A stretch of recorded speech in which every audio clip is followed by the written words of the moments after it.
you're live. If you didn't know, this thing, YouTube says you're live right when it happens. Hi, everybody. No one's in here yet. It just went live, and I think it takes like 20 seconds to a minute, depending on where you're at, I guess, to receive what I am saying. So welcome. And also, like, if you weren't looking and you didn't see that I had a schedule, like, hey, my cat's over there. You can see him over in the corner. Then you might not get here until like 30, 40 minutes later. My computer is already getting loud, so you're already hearing the fan, and I still have not. Hi, it's me. I'm everybody. Hi, Dr. M69. Nice name. Hello. You're everybody. I'm very happy to see you here. You got here fast. So, did you actually? This is just for my reference. Did you see the like coming soon the live, or did you see that I was just live? Like, how did you actually, did the system tell you, like, because I pressed the schedule, this is the first time I've scheduled a live, and so I'm wondering if you actually saw it, but I only scheduled it like 30 minutes ago. I wasn't really like prepared. Next week maybe I'll be better. So let me know how you came in. Hi Neb Neb, hello, welcome back. My cat wants to be on screen. And yeah, so let me know if you saw like the notification from the thing when I said it's scheduled, or if you're just being notified that it's live right this second. Okay. And I may have to get up several times throughout this to let my cat inside and outside. He doesn't like the door being shut, and I have to shut it for this. So anyway, and like I was saying earlier, I need to fix my microphone still. I still need to fix my microphone, so you're going to have to deal with my fan and everything being loud. That's not something I've dealt with. But what I have dealt with is more consistency. I'm here. This is like my third week to live stream. Yay team. And you know, oh man, he already wants to leave the room. Okay, you're not coming back in though. I'm letting him out. I'm letting my cat out. Go on. Go on. Bye. You can't come back in. It's like 2 hours later. Okay. Hi. You'd think he would like not wait till I already just started streaming. This whole time he was sitting next to me just fine. He probably got startled. I get in my loud talky voice, so he was probably startled by that. But oh, okay, so yes, you did see, Nebnev says he did see the scheduled thing. So that was helpful. So what I want to try to do is actually schedule those multiple days ahead of time, not 30 minutes. But I also had to make like a thumbnail and stuff. And I guess, I mean, like I didn't have to, but it asked, like I didn't have to make it. It's not a nice thumbnail. Let's be clear. I just like threw in the topic that I wanted to talk about. And it took, you know, my avatar and made a weird image that looks like very weird, a little demented, a little angry. You know, it is what it is. I'm not too precious about my thumbnails in that way. If I mess around with them and I'm really like trying to make something fun, I've been trying to do that, so I am trying to do that, but you know, just to put something up there. My goal, and you might be noticing this, and I haven't found a style I like because I'm not an artist, so I have to use what is available to me, which is usually at this point AI stuff, and most of the stuff just turns out really weird, and you'll even see it in the images that I do for the Are You a One-Eyed King in the Land of the Blind series. I've been doing images for each one. I have to like make like 20 AI iterations to try to get all the pieces of this topic, you know, and I prompted these very specific things to get this idea, and then I get like 5 or 6 iterations of that specific concept, and then I take the best pieces of that and create a little scene, and then create this scene, and then put them all together. But it's just so inconsistent, you know, working with the technology and the stylized stuff, and I'm really trying to keep it in the Dookie, if you know Green Day era, kind of that vibe. Anyway, so I am trying to do something with that, but my goal with the thumbnails, you'll notice, whether you like the style or not of any of them, I mean, that's neither here nor there. I'm not an artist, so it's the style that's available with the tools that I have. But I'm hoping that you'll be able to at least see a little more about what's in the most people don't go to the description. you can read like 4 words out of a title, so it's really hard to express to a person like why they might want to watch. So that's what I'm trying to do. So you'll see stuff. It's not all gonna work out, and I don't like it all, but it also is just like more descriptive. I don't know. We're here today to discuss the algorithm. I like to discuss it, especially understanding how you guys are seeing stuff happen as we're talking about it. A lot of the people that follow me, I don't know if it's surprising, but tend to be people who also create content. I think in this world, it's not that everyone's a content creator. You know, like this channel is not me as a content creator. It's just a channel, like a YouTube channel that I'm going to speak on as more socially. And I think that's what more people are using YouTube and different things as. There are a lot more. The line is blurred, but I'm seeing, like, I've just started following someone named Max who is, I found he subs to me. He's a subscriber. Excuse me. He's a subscriber to me. That's why I have my soda. He's a subscriber to me, and he's changed his niche a few times, it seems. But what I did find, he does these Lego videos. I found them really interesting. So and this is what I find, like, when you're subscribed to me, I will go to your channel and I'll watch what you're doing as well. And I'm finding a lot of people, whether or not they have large followings, like, that's not the point. I don't have a large following. I don't think that means anything good or not about your channel. But like seeing that everyone is creating content, because obviously some people are doing it to monetize, but I think a lot of you guys, just like me, yeah, monetizing sounds fun, but you kind of want to express yourself, and you want to see what this tool has available to express yourself. And that's the apparently an intro to what I'm talking about today, because if you saw the thumbnail, what I really did want to talk about, and I might try to do this where I start the stream out with a topic that I kind of stick on. I have been writing this outline, and it's something that I've been kind of, basically it's like a 10-part outline.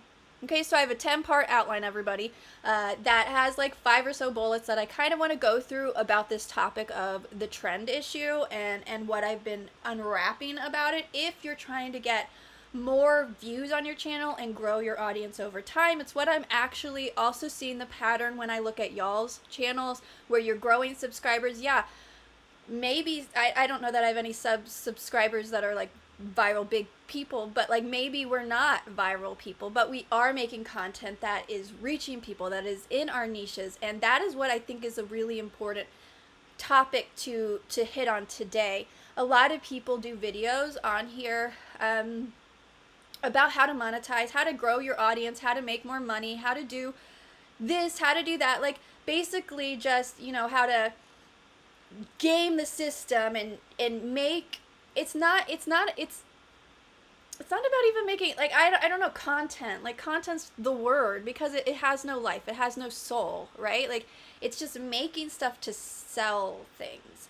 It's not actually creating, where I think that's the difference. There's a lot of artists and creative people that want to create things.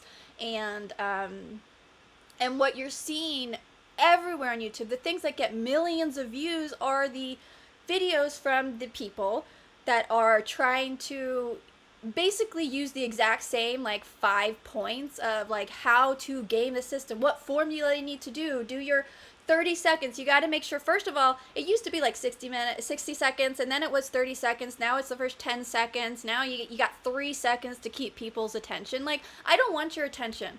And by the way, you're not going to like my stuff if you need me to catch your attention in 3 seconds, 10 seconds, 5 minutes. Really? Yeah, so that's not going to be the formula for it, but that's the formula. And guess what that formula creates? It creates Mr. Beast. It creates Mr. Beast content. When you talk even to AI Studio algorithm, it seems helpful, but what it's actually always telling you is to change what you're doing. Change your titles, change your thumbnails, change especially your content. Now, it's one thing when they say change titles and thumbnails. You'll see me do that often. I use this A/B testing tool in the system. It just flips them out. And, you know, I mess around with that stuff. It's fun. But when they start saying, make sure you put your hook in the first 3 seconds, and, you know, I test those out. Like, first of all, my audience doesn't really care, and my content isn't really hook content. It's like maybe that's the issue. I need to create better content that's more hookable. But in general, that's just, that formula. Everyone is telling you to do the exact same thing.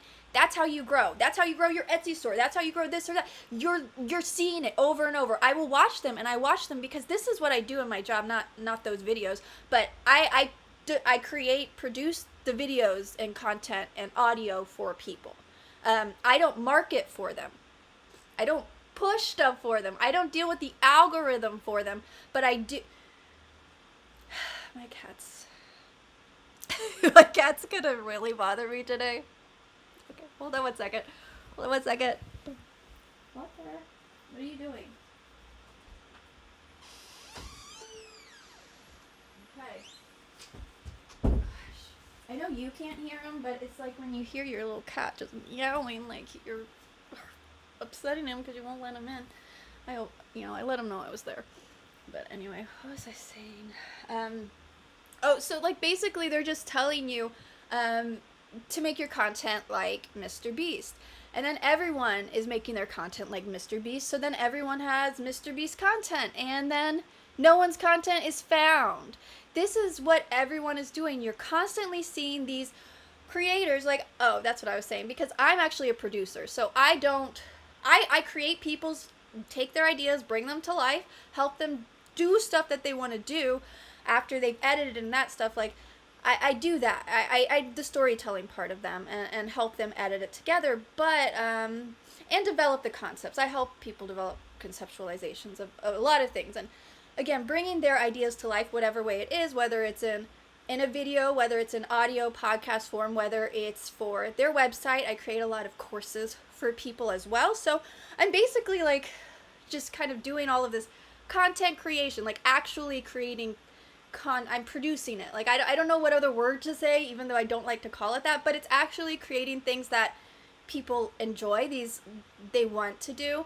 And I can tell the difference between someone who's wanting to monetize life with something and someone who would like to monetize their hobby. And there is a difference. So what I try to do is to help people monetize their hobbies. Like, that's what I want to do here with this channel. When I talk about this stuff, it's not just about your user behavior, because your intent does matter, and how you use the system to help the system get better and be fixed, because the system is jacked right now.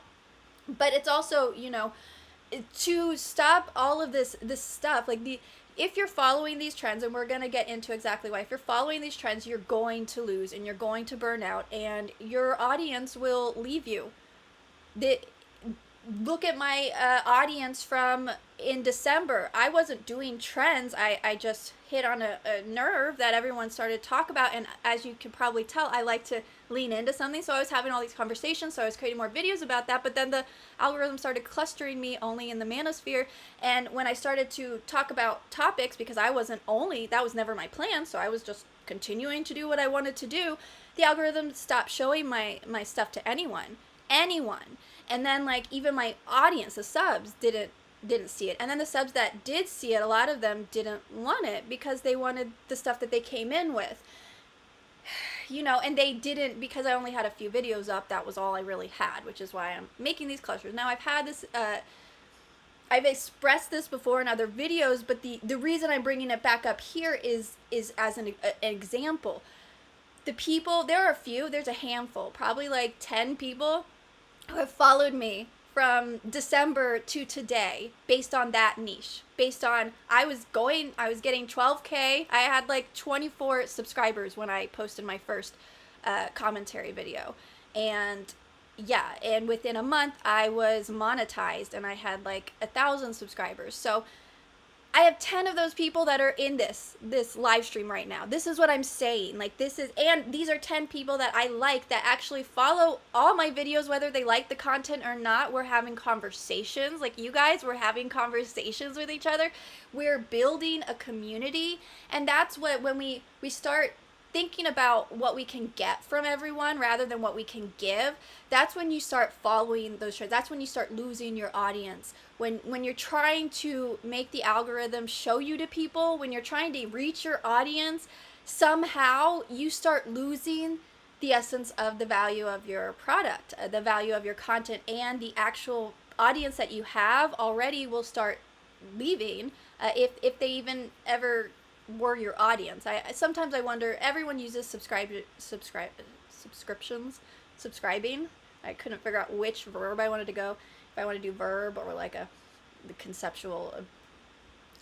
I don't know. It's not a noun. It really doesn't matter. Okay. Anyway, subscription. I was trying to figure out which word I was going to go with, but people are talking to me. So that's the big introduction. This has been a long introduction. Yeah, but that is the topic I want to talk about. I do want to try to help people who find this later, and I do think with y'all's input as we're going as well, I do think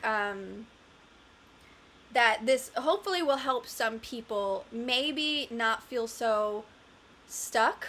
A big part of this is waiting it out. I believe right now we're in a waiting out moment because the algorithm has made some changes over the last several weeks, but months, but several weeks like it is broken. I'm not being dramatic. It is broken. It is not working.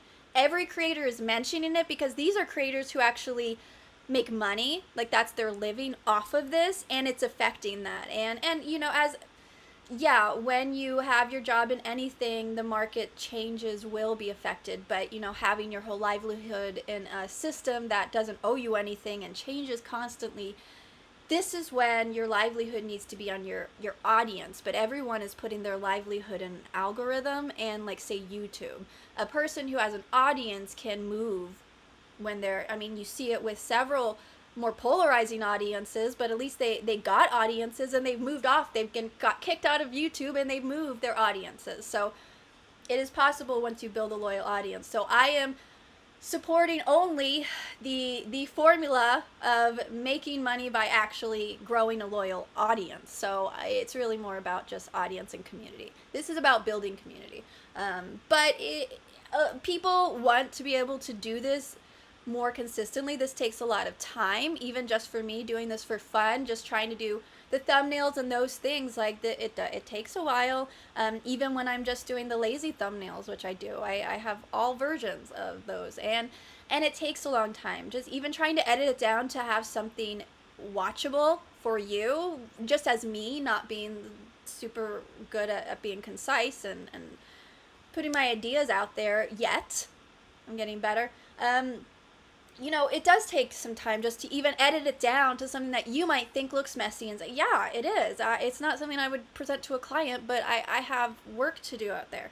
So, but I can see why someone who feels like this is their art, they want to be able to make money off of this. So what you can do, what you're going to do to make money, it will be a long-term money-making thing. It's not going to be short term. If you're looking for it short term, there's plenty of people telling you to drop ship. There's plenty of people telling you to throw all your money and your time and your energy into being a content churner.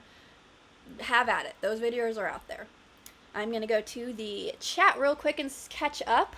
Let's see. Oh, that's how you came back?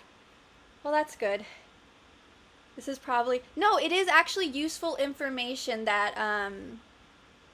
consistency. And I think Neb mentioned the first stream I did, like the most important part is consistency. And yes, last week I did Sunday because of the Saturday issue, but consistency does seem to be a very important thing for audience growth. So I do believe, like, in this, like, people who are wanting to grow their audience learn from these chats. So this person found my stream because they remembered last week I had it, and they came and looked. And this week, I actually did post a scheduled thing. I didn't post it early enough. So I believe those are things that you can do. You can change your thumbnails, you can change your titles, you can change your descriptions, you can change your scheduling, how you post. Those are the things to follow the algorithm on. Everything else, don't.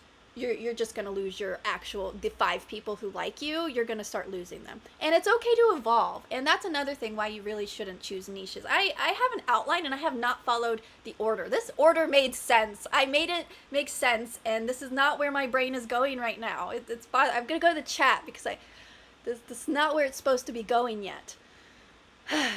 Okay, let's see. You need to. I need to know. I mean, for real though, I know you're like messing with me about how much time I spent to make my thumbnails, but this is my life. Like if you're here, you're going to hear about what I've been up to.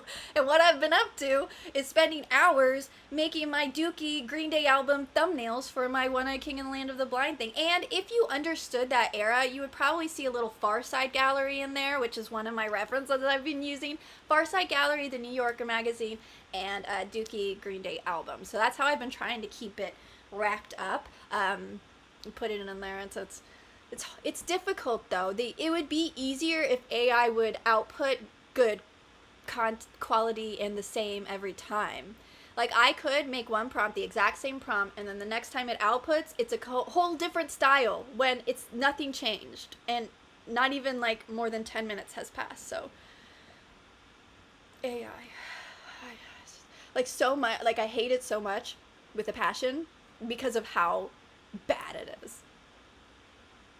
And then I also hate it because of how detrimental it is. So when it gets better, sure, but at least it will be better. I mean, you know, I'd like to be able to be able to use the tool and find it useful and smart before it takes over the world. You know? Anyway,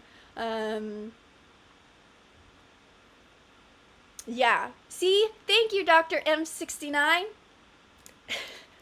I can't say that name normal. Yeah, say thank you. Thank you, sir. I did try to do it like you, and I'm glad you see the vibe. Again, it's hard because of the AI thing, but I'm glad that you see the connection. And that's kind of like when you look in it, there are details that I have typed into the system. Funny thing about AI and its racism. So I had to do a thing about victimhood. This was my last video, I guess. I don't know. I'm ahead in my editing, so it's hard to know what's been posted. I think the victimhood is the most recent one that's been posted, and I had to like create this video, and you know it needs to be diverse. And literally, I can show you my first prompt. It was people, a diverse group of people, diverse young adults. Like that's literally like just a group, people, this, that, like that's all I did. Every once in a while I would say like a man doing this, you know, but basically all my prompts just said people and diverse groups. And every single time, because if you look, it's showcasing the victimhood, which means you have to have people doing silly things, crying and acting dramatic and stuff. Every single time it refused to do any dramatic or negative feature at all. It brought only white people.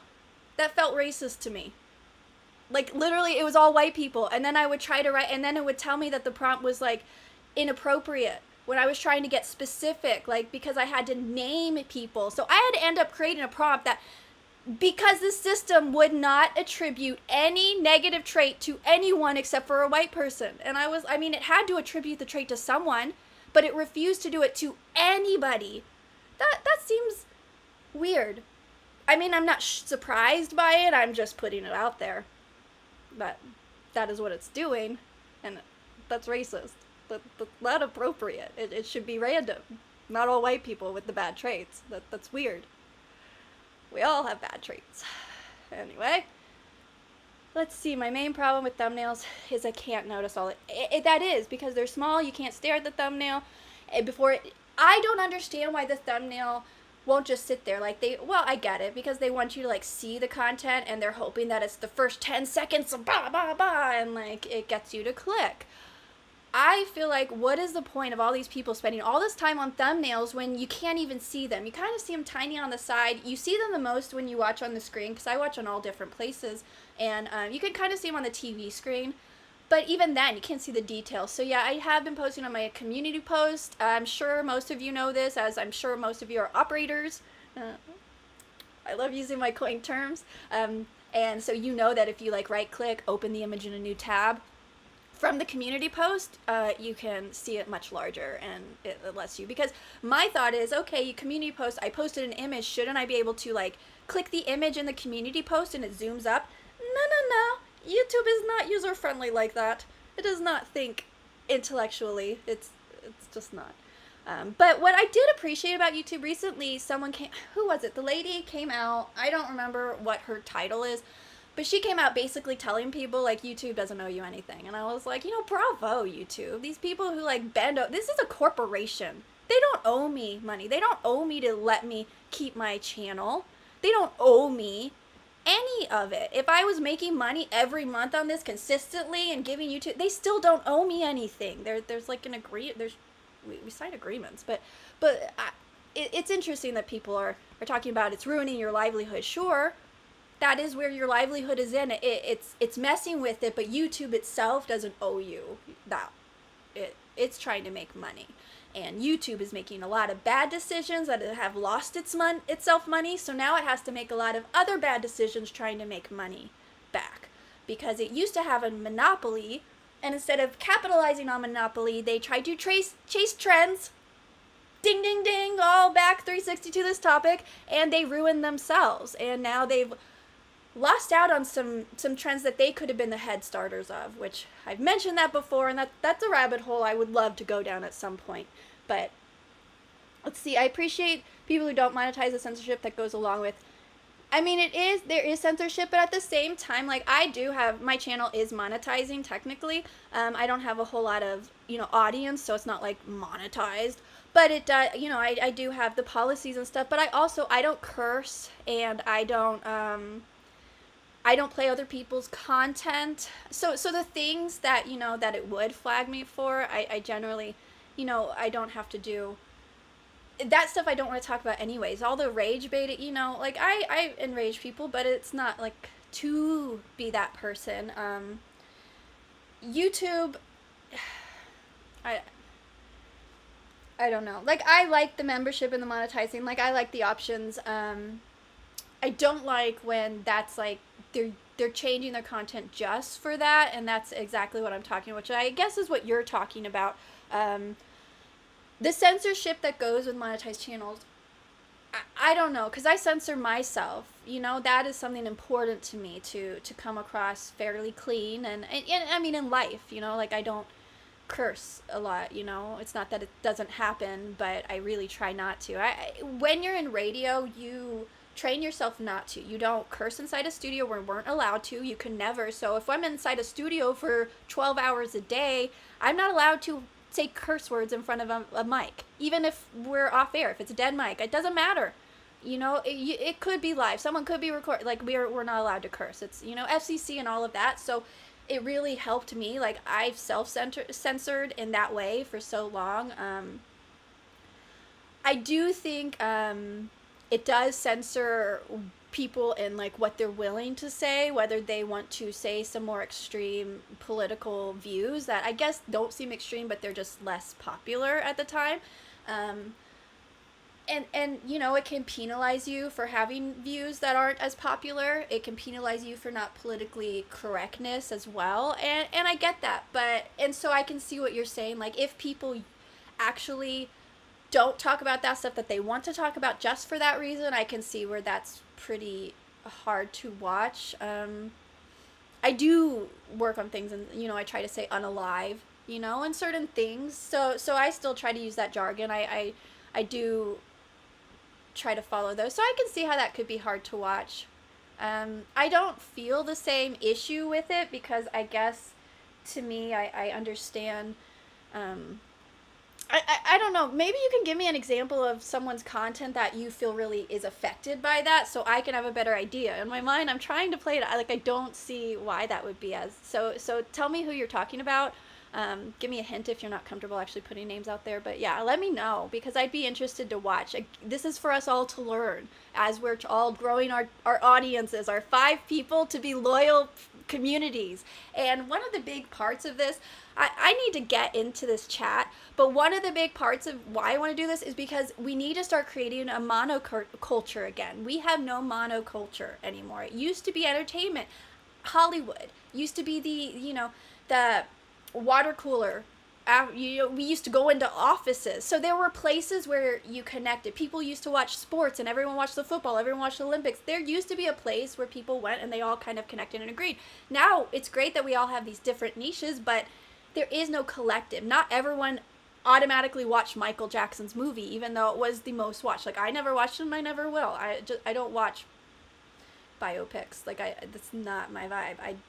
They're like tedious. Like, watching those would be tedious to me, not because it's a tedious movie or it's supposedly a very good movie. My mom went to it twice. My niece went to it twice.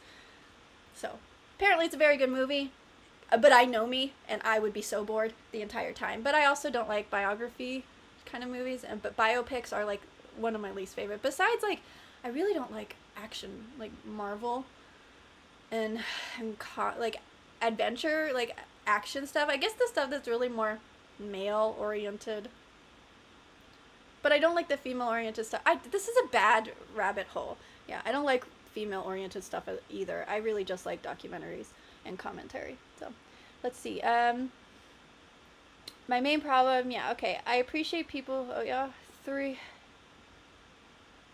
Yes, they've moved it down to 3 seconds. It's really bad. So yeah, and every time, but you know the worst part is that's what happens with the formula. It goes from 60-second attention spans to 10 seconds to the 3 seconds. That's what the new rules are. So if you watch any new, like, these are the new rules of 2026, how to beat the algorithm, how to grow your audience, how to get money, how to make millions in 2026, you're going to see you need your first 3 seconds.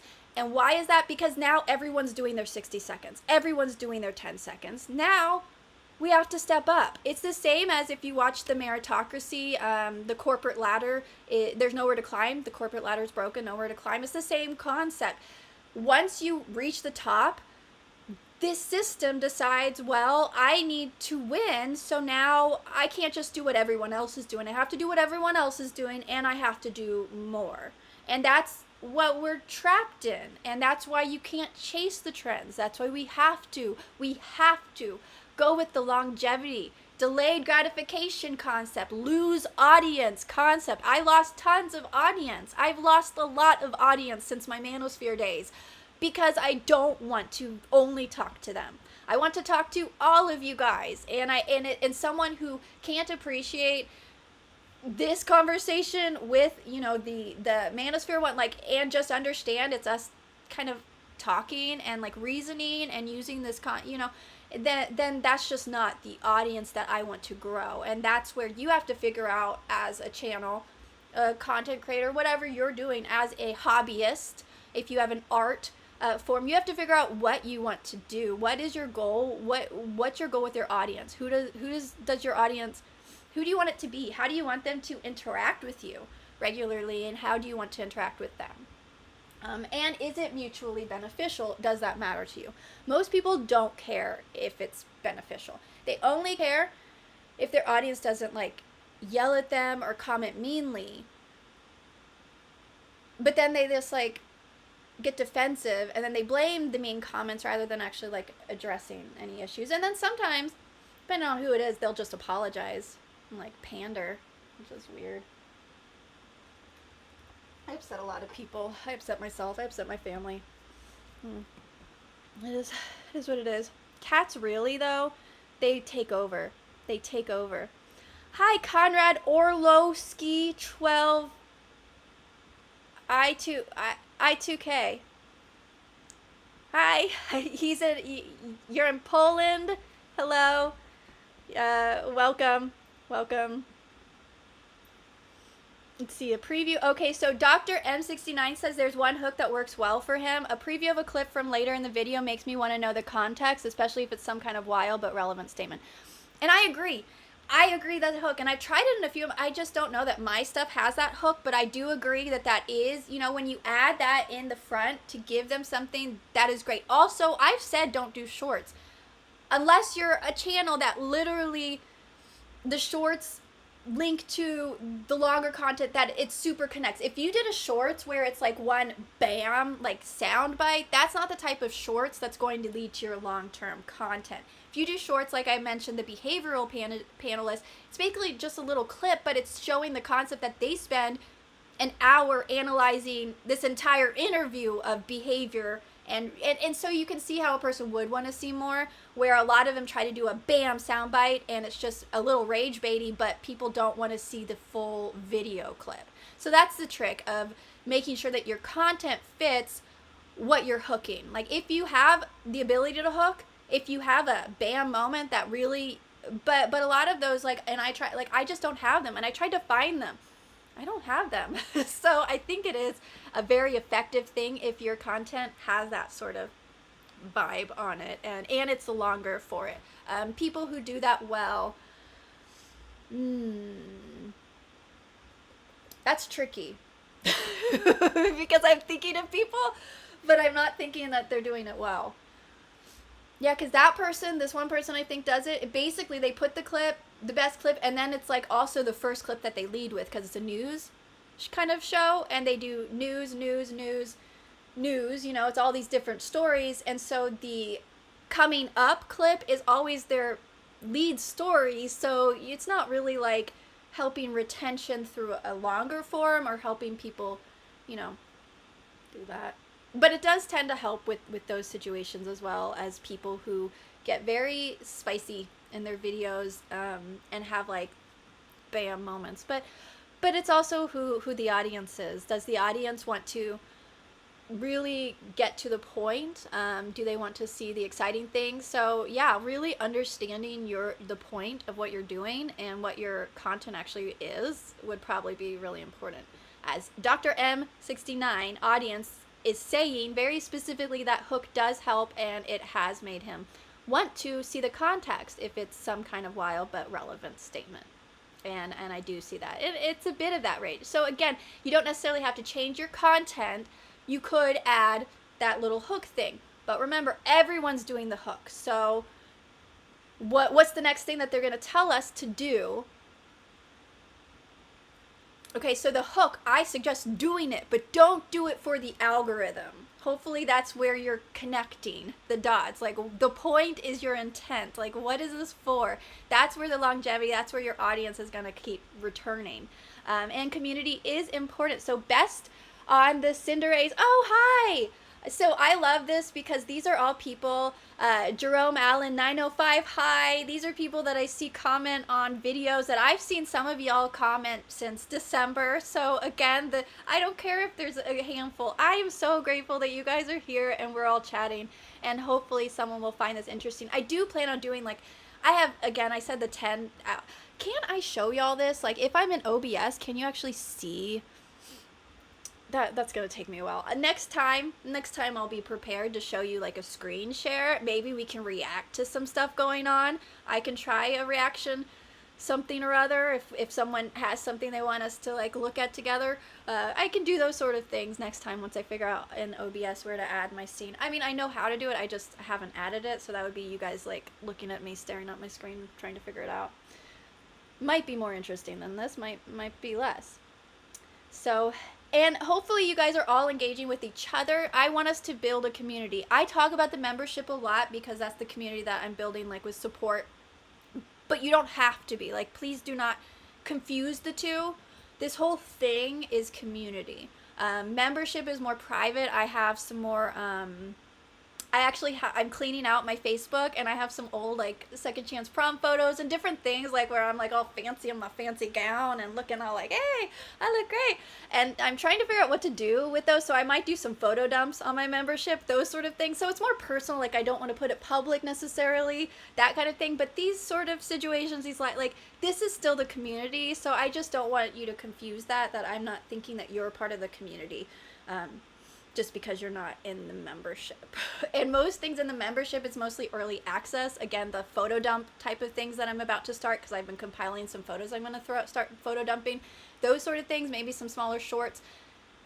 Personal life stuff that I might not want the whole public to know. But otherwise, that's the only difference. And it's really just helping support a person that you want to help support the channel. It'll help me get better equipment eventually, you know, because this is something I'm just doing as a hobby. I figure if I, you know, I've made like $5 on it, then like eventually in 6 months maybe I'll be able to buy, you know, a small microphone, you know, like I'm not worried about it. But that's kind of the concept, so I just wanted to clarify that as far as the community, because I do believe, like right now in this chat, this is live, it's public, and this is community.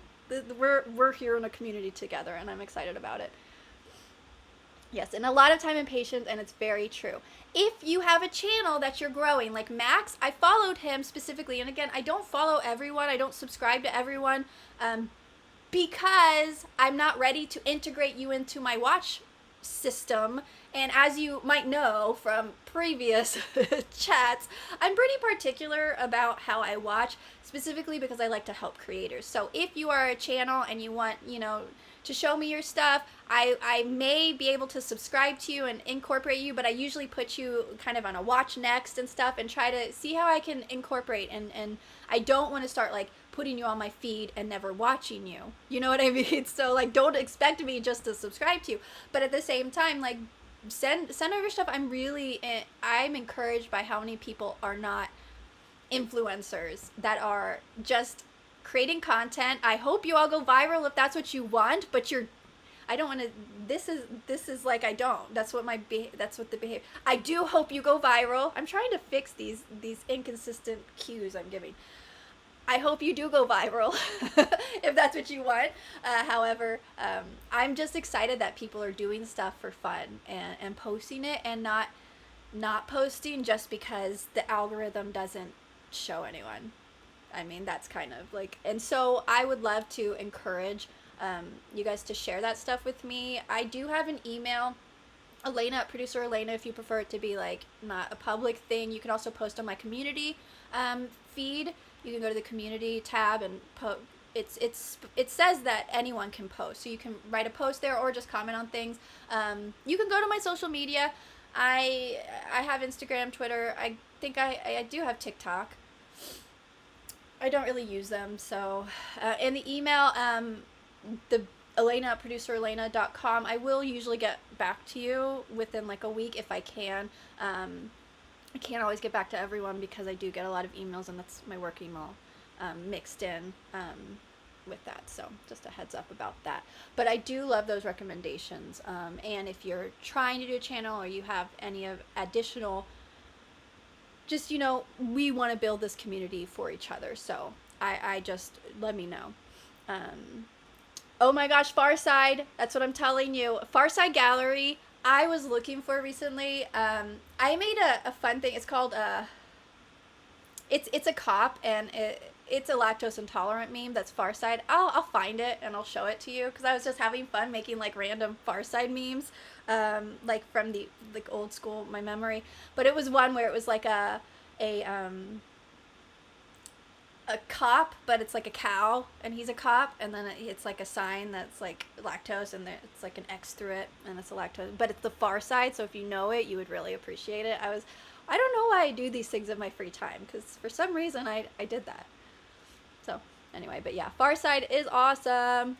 Okay, and then just, so this, he's a member, and you're awesome, I love you, but like I don't know how to say your name, and every time I see it, so Drist Crab 269.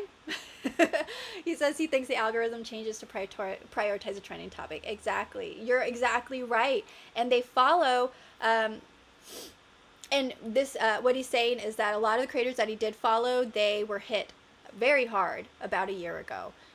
Like the algorithm punishes in waves, and it's absolutely true.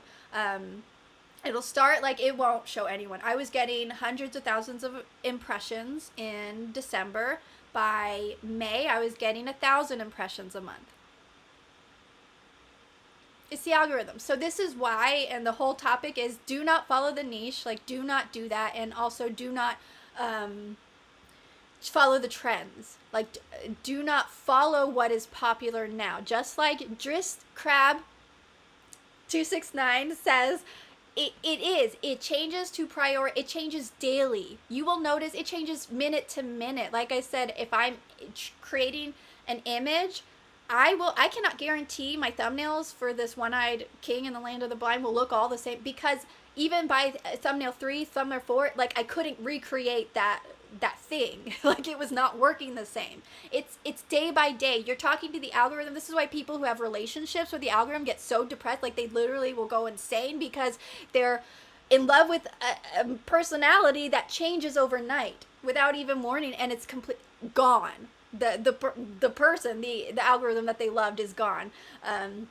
And you see cases of that where people will like download whatever the algorithm is specifically to preserve that personality. It's really sick, actually. That I don't know how that came up, but following the trends now, the algorithm is like, oh, this is what's popular. So you put, by the time you see it, the algorithm has already decided it needs a new trend. It's already overdone that trend. It's not on that trend anymore. So you're seeing that trend.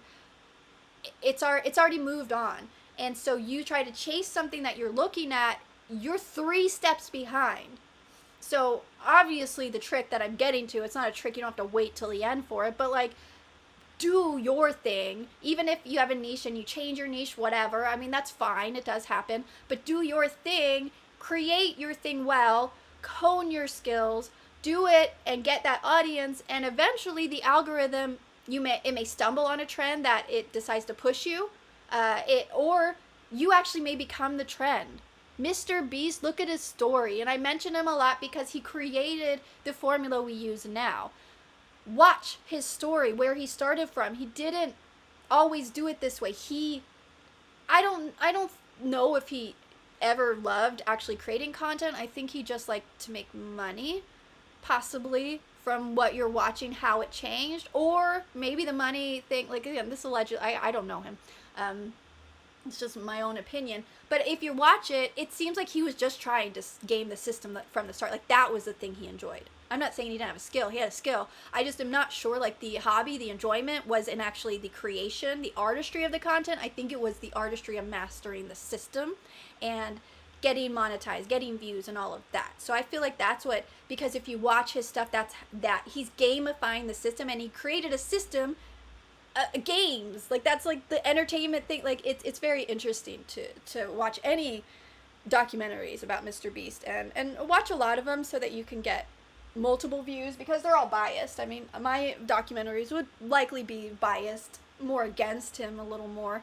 He does what he does, but I don't think he's making art. I don't think he's a creative, you know? So he's creating content, but he's not like an artist, where some people, it may not look very exciting, but to me, that the hobby, that's the art, that's creation. So I don't see that with Mr. Beast. Even in his past, it seemed like he really wanted to get the system, which, to each their own. But again, I don't see him as an artist versus some other people that might even be popular, that I see more as actually like creating something.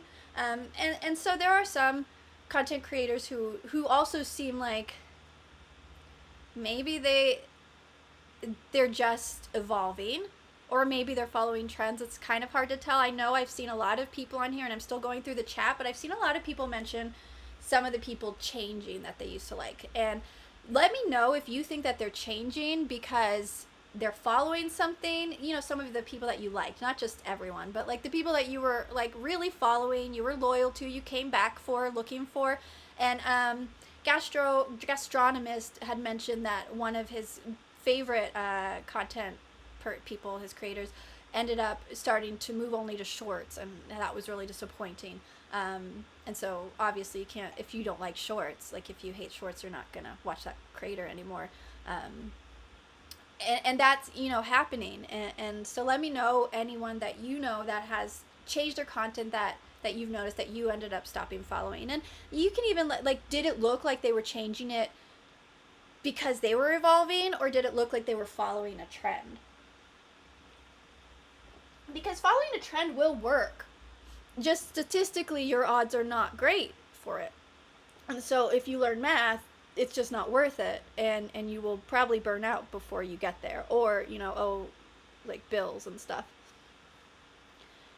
Dr. M69. Yeah, I agree. AI is the modern left. Their obsession with being anti-racist has ironically warped them into the most racist of all. Yes, any really radical views I've noticed seem to turn the person more radically against the thing that they're fighting against. I have seen that I totally agree. So this was actually talking and commenting way back when I was talking about how I was trying to create my thumbnails, and the AI would literally only give me negative traits on white people, and I felt like that was problematic. I was fairly offended. I mean, not like crazy offended. Like offended to the point like that I mentioned it. But that's about it. So I don't know. Offense. There's a lot of layers. Maybe that's the wrong word. But it, it's kind of weird. So Mr. International 1, hi, welcome. Yeah, sometimes the thumbnail's better than the vid. That's true. That is also. Do you experience that sometimes the thumbnails, are like trailers, like it just doesn't, because everyone's doing better thumbnails. They're trying harder. I'm trying to do thumbnails that the algorithm will show, but at the same time that I think are fun to make. But everyone's doing the same. They all kind of look the same, and even mine have to look the same because I'm using the same system, and that's how the system wants to turn them. So unless I really spend a lot of time to change what's outputting, everything's just going to look like that. But I don't know if it reflects the real content inside. It's a complicated system, and I don't have all the answers, but this is where we really need to think about it rather than just thinking about how to game it. Because we see it. Romeo and Michelle's high school reunion. No one will probably understand that reference, but that trailer was awesome, and the movie was not. I know it's I think it's still like a cult classic of some sorts. But it was, if you watched it if you were looking forward to it, watch it in theaters, you were the demo, this is where we were at. It didn't even have some of the scenes, and many times, especially in the 90s, that happened a lot, where it would end up, the scenes that they showed to sell the movie wouldn't even be in the movie. They actually seem to be doing that again. Have you noticed that? It seems like a few of the more recent movies has had things that weren't even in it, which makes me wonder if they just had AI created and AI just made some stuff up and they didn't remember. You don't know. But having a thumbnail, even mine, and my stuff is really not great quality as far as videos. I don't have good light. I don't even have a ring light. One day I'll take a picture of my setup. It's really sad. I have a bunch of Bibles and books stacked up and I put a light on there. This thing isn't even attached to the wall. I just put this back up there every day. I mean, literally, this is a fly-by-night operation over here.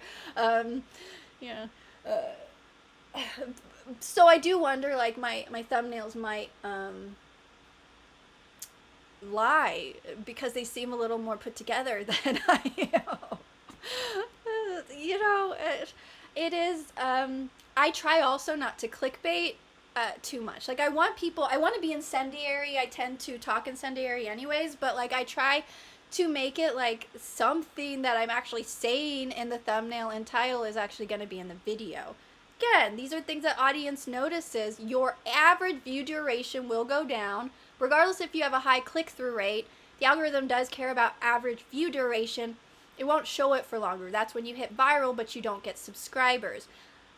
Every video I make, I get a new subscriber, at least a handful, because the algorithm is not showing them to a lot of people. It's showing them to very specific things. I have basically created a filter system. Good or bad, I've created a system where by my thumbnails and by my titles, I am filtering out people who may not want my type of content, so that once they click it, hopefully they don't just leave and kill my average view duration. And that's the thing I care about the most. I want people to stick around. I want people to stay and engage with me and talk. So that's the thing that I focus on. I don't care if one person clicks, if that person watched the whole thing, that will make my day.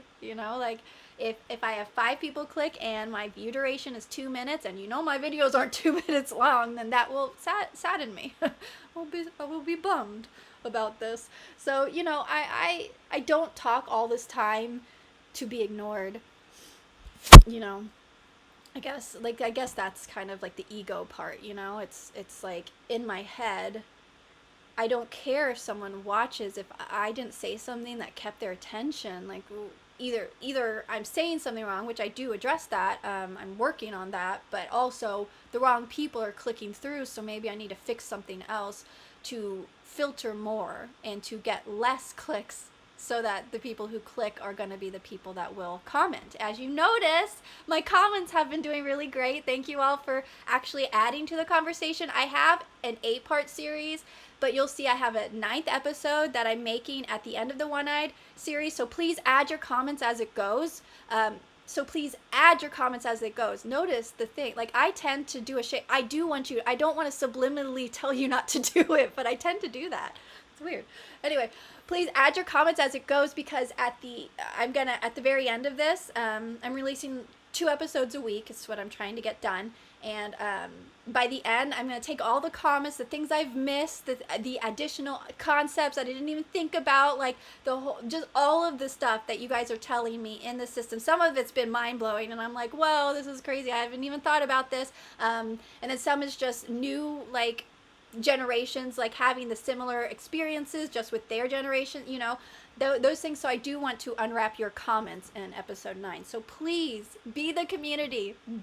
Be the change you wish to see in the world, and comment on those videos. So in my 9th episode of the series, the final episode, will be going over the comments and trying to get a little further into stuff that we have missed and continuing the conversation there together, which I'm hoping you guys get is the point and is the goal. Loyal community. You're just cogs in a wheel. We really are. All of us. Cogs in a wheel. I'm going back between, I think watching me really has to help your attention span, because you have to keep up and you have to know, like, it doesn't help my attention span, but you have to know where I was going. I will often go to the chat and say, like, where was I? What was I saying? Because I will lose my train of thought. So I feel like this is helping you guys' attention span. It's for your benefit. It's really not helping me. Yeah. So basically, you don't like male or female oriented movies. Yes, exactly. Right? Like, it's weird, Neb44. I think I like things that make me think, that I have to think about.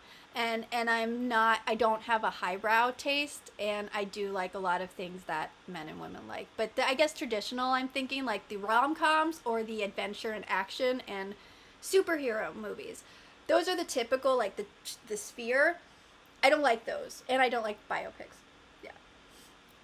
But I really love documentaries. I like creepy type of, like, psychological thriller type of things. I don't prefer horror. I will watch some because I like the psychological aspect, but I don't like the gore horror, but I do like watching more of the psychological conceptual stuff. I do watch a lot of true crime and then true crime adaptations to see how people adapt things. I like to watch adaptation to see, I guess I watch things weird. I watch them with an eye of, like, how did this person create it? What was their point of creating it? And so I think I just watch things differently than most people because of my job.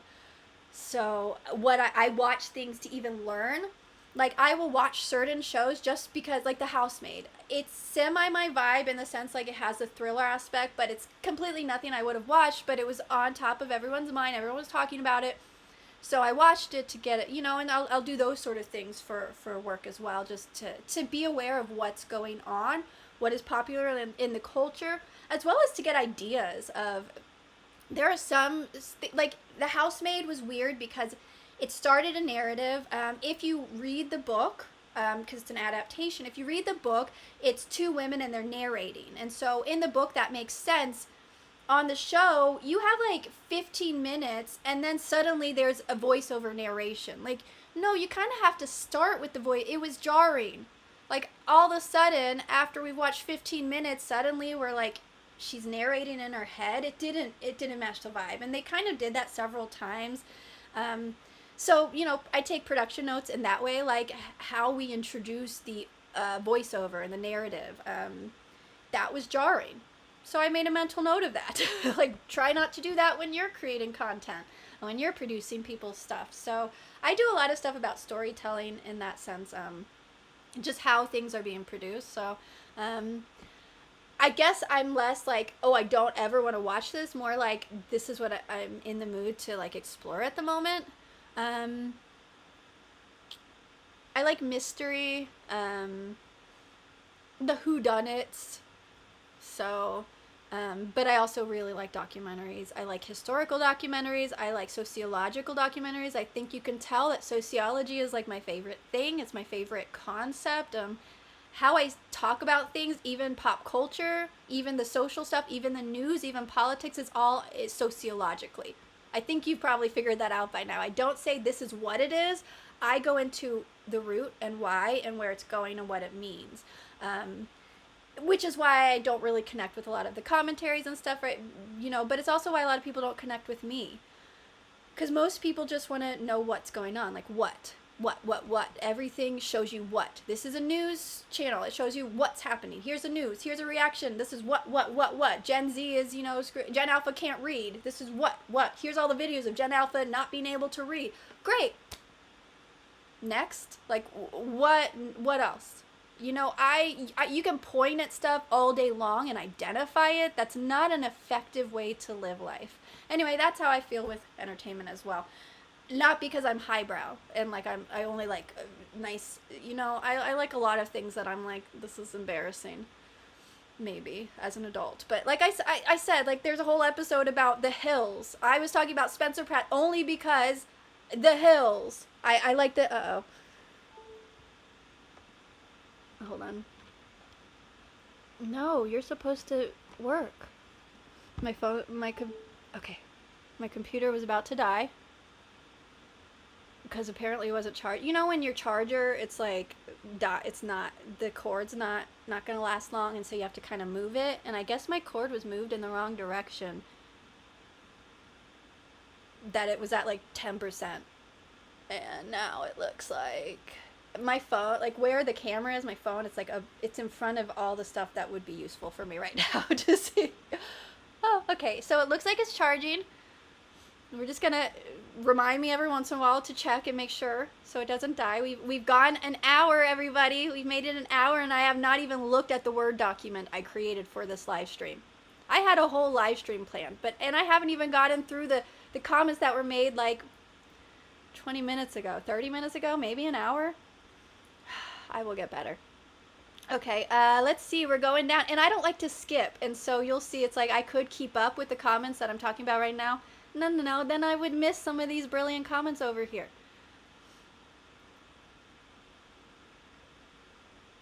Okay. Best one, the Cinderace 229. So you have a good question. What's your opinion on a man finding a traditional family-oriented wife? I would like maybe a bit more direction on that. Do I agree with it?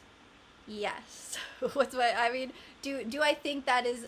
Would I suggest that? Yes, I would absolutely suggest it. Notice I do this when I'm emphasizing, and I feel behaviorally it's sending different messages than what I want to be sending. It's a weird bad habit. Anyway, so a man finding a, okay, let me stall by taking a sip.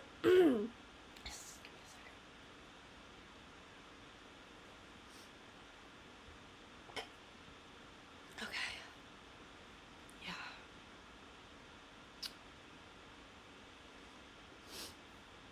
A man who wants to find a traditional family-oriented wife is going to have a difficult time finding her, not because they don't exist, but because we're dealing with a lot of vocal people, a lot of people online, a lot of systems that only show the loudest, most like extreme people that are out there. I think it is frowned upon by liberal people, just like wanting to be a woman that's more traditional family oriented is frowned upon. So I think there is a sense right now that a lot of people are being bullied out of doing that. But I'm also finding that it seems like a lot of young men are fighting back. My generation's men, I'd have to ask,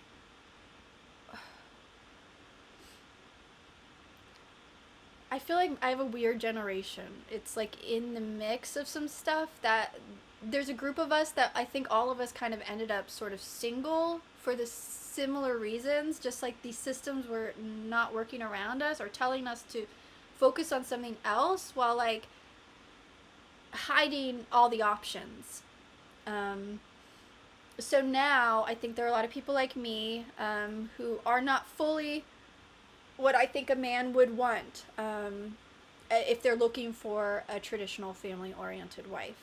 I think many of those men would want someone who was always in that mindset, who has spent their whole life, maybe they're a virgin, I think would be maybe preferred, likely preferred. Those sort of situations that I think will be a lot harder now for men who want a woman in their same age range and my age range generation to find.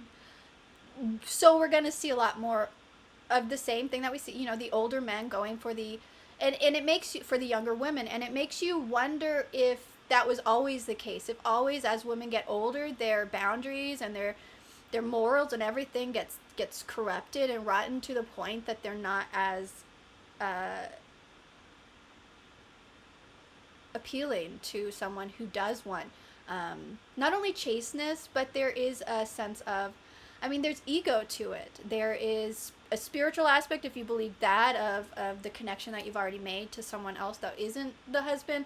But there's also, egos of everyone has their egos. And sometimes that's just something that someone doesn't want to deal with. So what is my opinion on it? I suggest it. I also suggest that men, if not just only take women who have always done it right. I think there is a point where maybe you're like, okay, this was crazy. Maybe that's not the right. But people can change. And so I do feel like someone who might have been moderate, I guess more liberal moderate when they were younger, maybe worked and stuff, but didn't fully go in traditional, but didn't fully go off the wagon into hookup culture world and all of that, who maybe had certain long-term relationships and those sort of things. And, that kind of person, I feel like, there may have to be some compromise in that sense, that they might not have had as traditional of a past, as long as what they want matches what you want in your future. I do believe people can change. I believe repentance is possible, whether you're Christian or not. You can change and turn your life around and turn yourself around, and so I do think that men need to have the mercy for their wives for that, as long as the women that they're dating do want the same things that they want going forward. If they're not willing, or not even just willing, but if that's not actually what they want, if they're just acquiescing to what the man wants, then that's not actually the traditional wife. And that's where I think the issue is. A lot of people who might have been raised and maybe even more, modest and this sort of thing in their life are still only being obedient because it's what they're supposed to do. And that I don't think makes as good of a wife as someone, say, like a person, and I'm not saying oh, me, I make a great wife. I'm saying someone like myself, that I know I have grown and learned, and I am intentionally making decisions. I specifically have changed, not just what I've done, because, that's not really it's just my mindset of how a relationship should be. I believe that if I'm in a relationship, my job in the relationship, my intent should be to serve the man, to serve my husband, knowing that in relationships, that's supposed to be the intent, is each person serves the other person. They don't focus ever on themselves. They focus on their relationship. They focus on the foundation. They focus on the thing that needs to be focused on, including serving the other person in the ways that you're there to do. And men and women, I believe, more traditionally, in my opinion, serve each other in kind of different ways in that sense. And every relationship is going to be obviously individual to your preferences. But I guess my thoughts is, for me, I actively spend my time working on putting myself, killing the flesh, right? Like doing that as far as wanting to put other people, not just my husband, but like people, I'm not married, I'm just saying, like, not just a man I'm dating, but like everyone ahead of myself, which is how I can do it in life, which will make it easy to do in a relationship.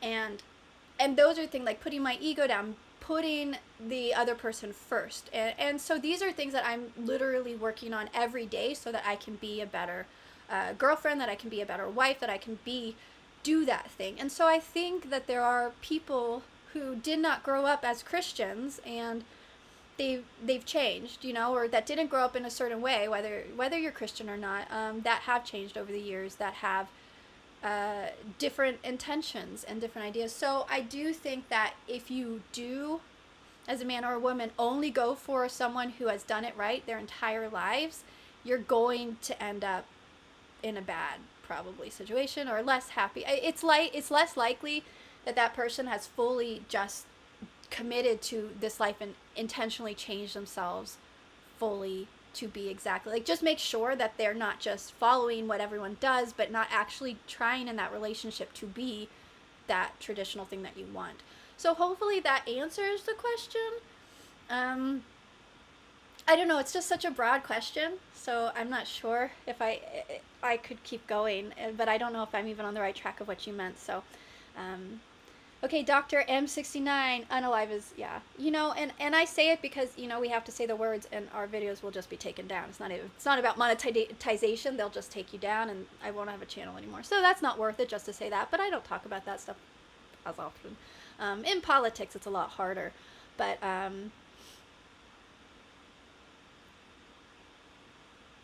yeah, I mean, I feel like that issue with, because you're talking about having dealt with these actual psychological struggles, it belittles it by doing things like that. And I absolutely agree. Having to use these terms that soften real things. Trigger warnings are a problem. I talk about them in my current video that's out, the victimhood culture that has been developed by my generation. We're great. We've done a lot of good things for the world. And so this trigger warning, I mean, it's the same concept. So that's what YouTube does. You say unalive because YouTube has a trigger warning. And instead of, dealing with issues in the world that we actually see and that we have to have words to describe, we have to soften what we actually have to see with how we describe. Like, none of it makes sense. It's all ridiculous. But guess what you can do? You can come on YouTube and curse up a storm. Make that make sense. I think it's all in the same bucket, in my opinion, of these words. If you can say the F word, I think you could say the other version of unalive. YouTube. Just choose a lane. Okay, let's go. I'm going through chats right now, like I'm trying to connect. But Dr. M69 does make a good point. People get in moods. And so, yeah, there are times when content creators, just like myself, will say something, do something, have an opinion that even a loyal follower will click out of. It will happen. We cannot please everyone. I like to say I'm not a donut. I can't please everyone. I heard that first from Jamie Kennedy. I don't know who he heard it from or if he made it up, but that's where I've heard that from. So if you ever hear me say it, I heard Jamie Kennedy say that first, by the way. Okay. Do I get weird emails? I do. I get weird emails. I get weird. I mean, I think that's the way of the world. I get weird hate emails and I get weird non-hate emails and I get pleasant emails and I also get emails of like someone asking you out or different things that are not, that I wouldn't categorize as weird. They're just, like that's probably not how I'm gonna date you, from chatting on an email, like that. It's probably not going to happen that way. But okay. I'm not going to think you're weird just shooting your shot in that sense. Politely, respectfully, that's totally fine. But yes, I have gotten weird things that are less polite and respectful and still trying to, like, I don't know, get my good attention. I'm not sure. So yeah, I'm keep it clean, everybody. That will not get my attention. It will not be good if you're not keeping it clean. I will ignore you. I will delete you. And that's just, I like to keep my mind clean. That my mind is cluttered, so I like to keep my mind clean of all that stuff. There really are a lot of 69 ending names on here.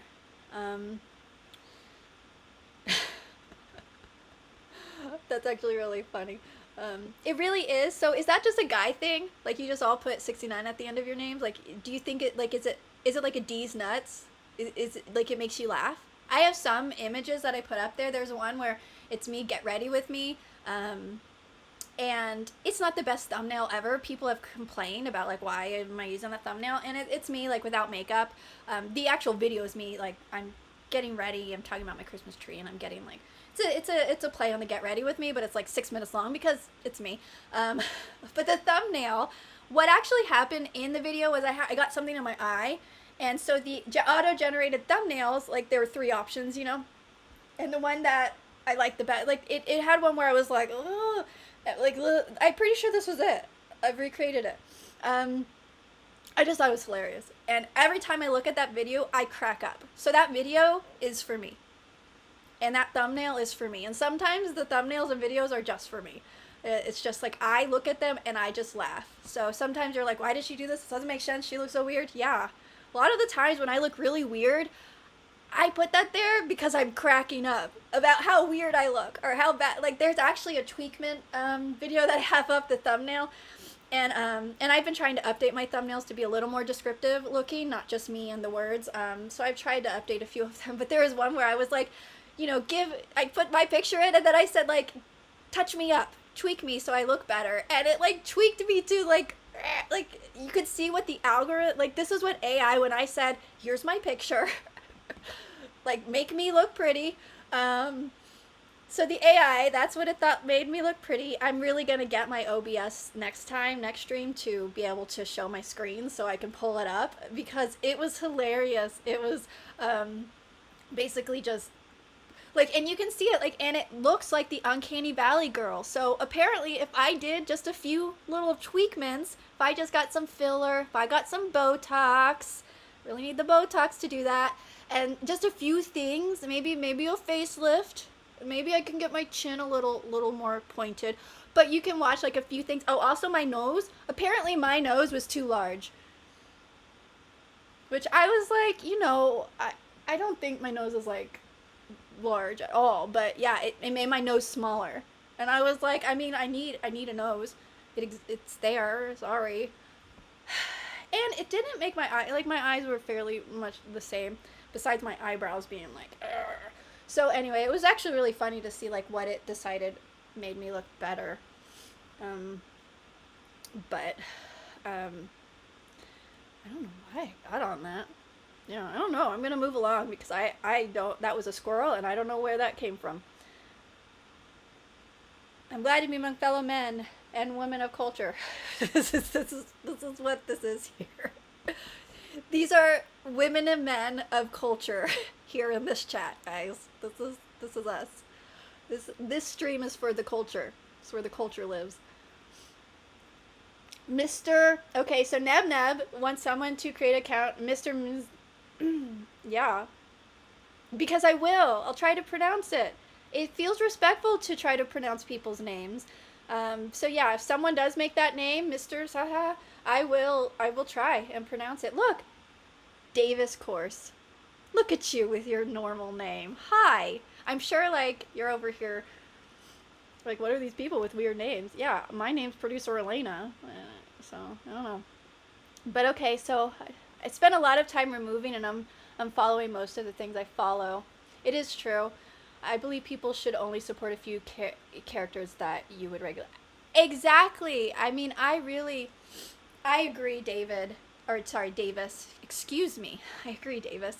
And that's all about, like, I really want to, and I've cleaned out all my subscriptions and all of that because I want to support and consistently watch the people that I am currently or whatever watching. So I will follow and unfollow people in my feed, and I really curate my feed. So Davis, you and I were very similar. We intentionally watch, specifically not only, for us and our benefit, but it seems like he also, understands that when you watch, you're supporting channels. You're actually supporting people and what their hobby or whatever they're doing.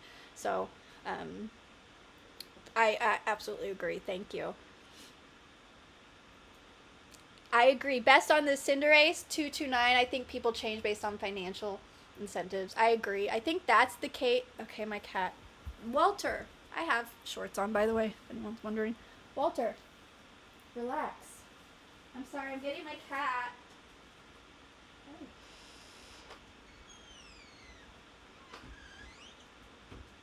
Oh. Gosh. Deal. I'm coming. Sorry. Okay. I'm back.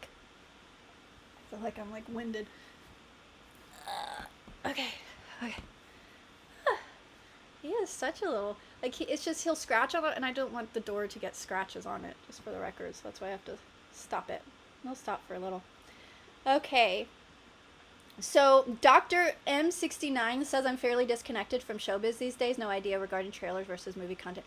I mean, for real though, and that was actually a big part of this live stream. What it's supposed to be was talking about the monoculture and how, because we have no one space for everyone to go together and to combine together, to come together for any reason, we are so disconnected. We don't know what's going on. We don't know what movies are coming out. Like, no, this isn't a case for, hey, care about Hollywood. This is more just, that's why, as a creator, if you're doing a channel at all, if you're making any YouTube channel, big or small, you should be trying to create a community. Create your micro niches. Create those communities, those collective consciousnesses that can exist again. We need to bring those back. That's why the manosphere was developed. I mean, these collective spaces, because people need connection and they need communities. And so when we take away all the community, because okay,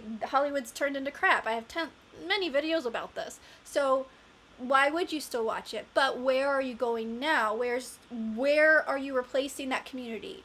And so as we build our loyal audience, we can't do the micro areas as much. We can't, because first of all, our community is going to consistently change. Your hobbies will change, who you're subscribed to. All of that changes based on your moods, based on, like, this week, in the last few weeks, I'm really watching this person. And then, 6 months later, I may have not watched them at all for 6 months. It's like that. That's sort of what happens. So it's very few that you're actually, I see this, and I'm a radio gal.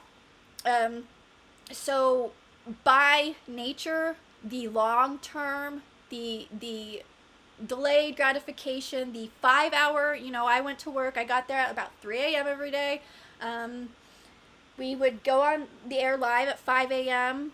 and then we would go until 10 a.m. and this is us that entire time creating content, talking, interacting with people. The ratings don't come from like this, those little beats. They don't come from the hooks. It comes from people remembering in their busy day that they want to include you in their schedule.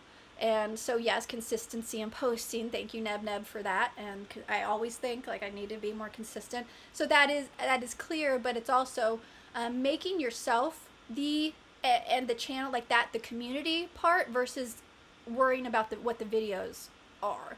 If you really work on developing your community and understanding you're the brand, not your channel, that's going to be the way that you're going to win long-term loyal fans, people who will watch you ramble for 3 hours for, whatever reason, that's you guys. And, you guys have lives. I understand you're not all sitting here for 2 hours long. You might hop in and out. You may skim. I get that. I'm not expecting everyone to just watch nonstop, but it's, again, all of this is conceptual. So I'm fairly, okay, Davis, about the clicking off, sorry about that, but I do usually come back later to finish watching. Well, thank you, Davis. I mean, it's fine. You're going to watch how you watch. Everyone should watch how they watch. It's just important to know that when you do click on something and you only watch a part of it, even if you come back later, that hurts a person's average view duration.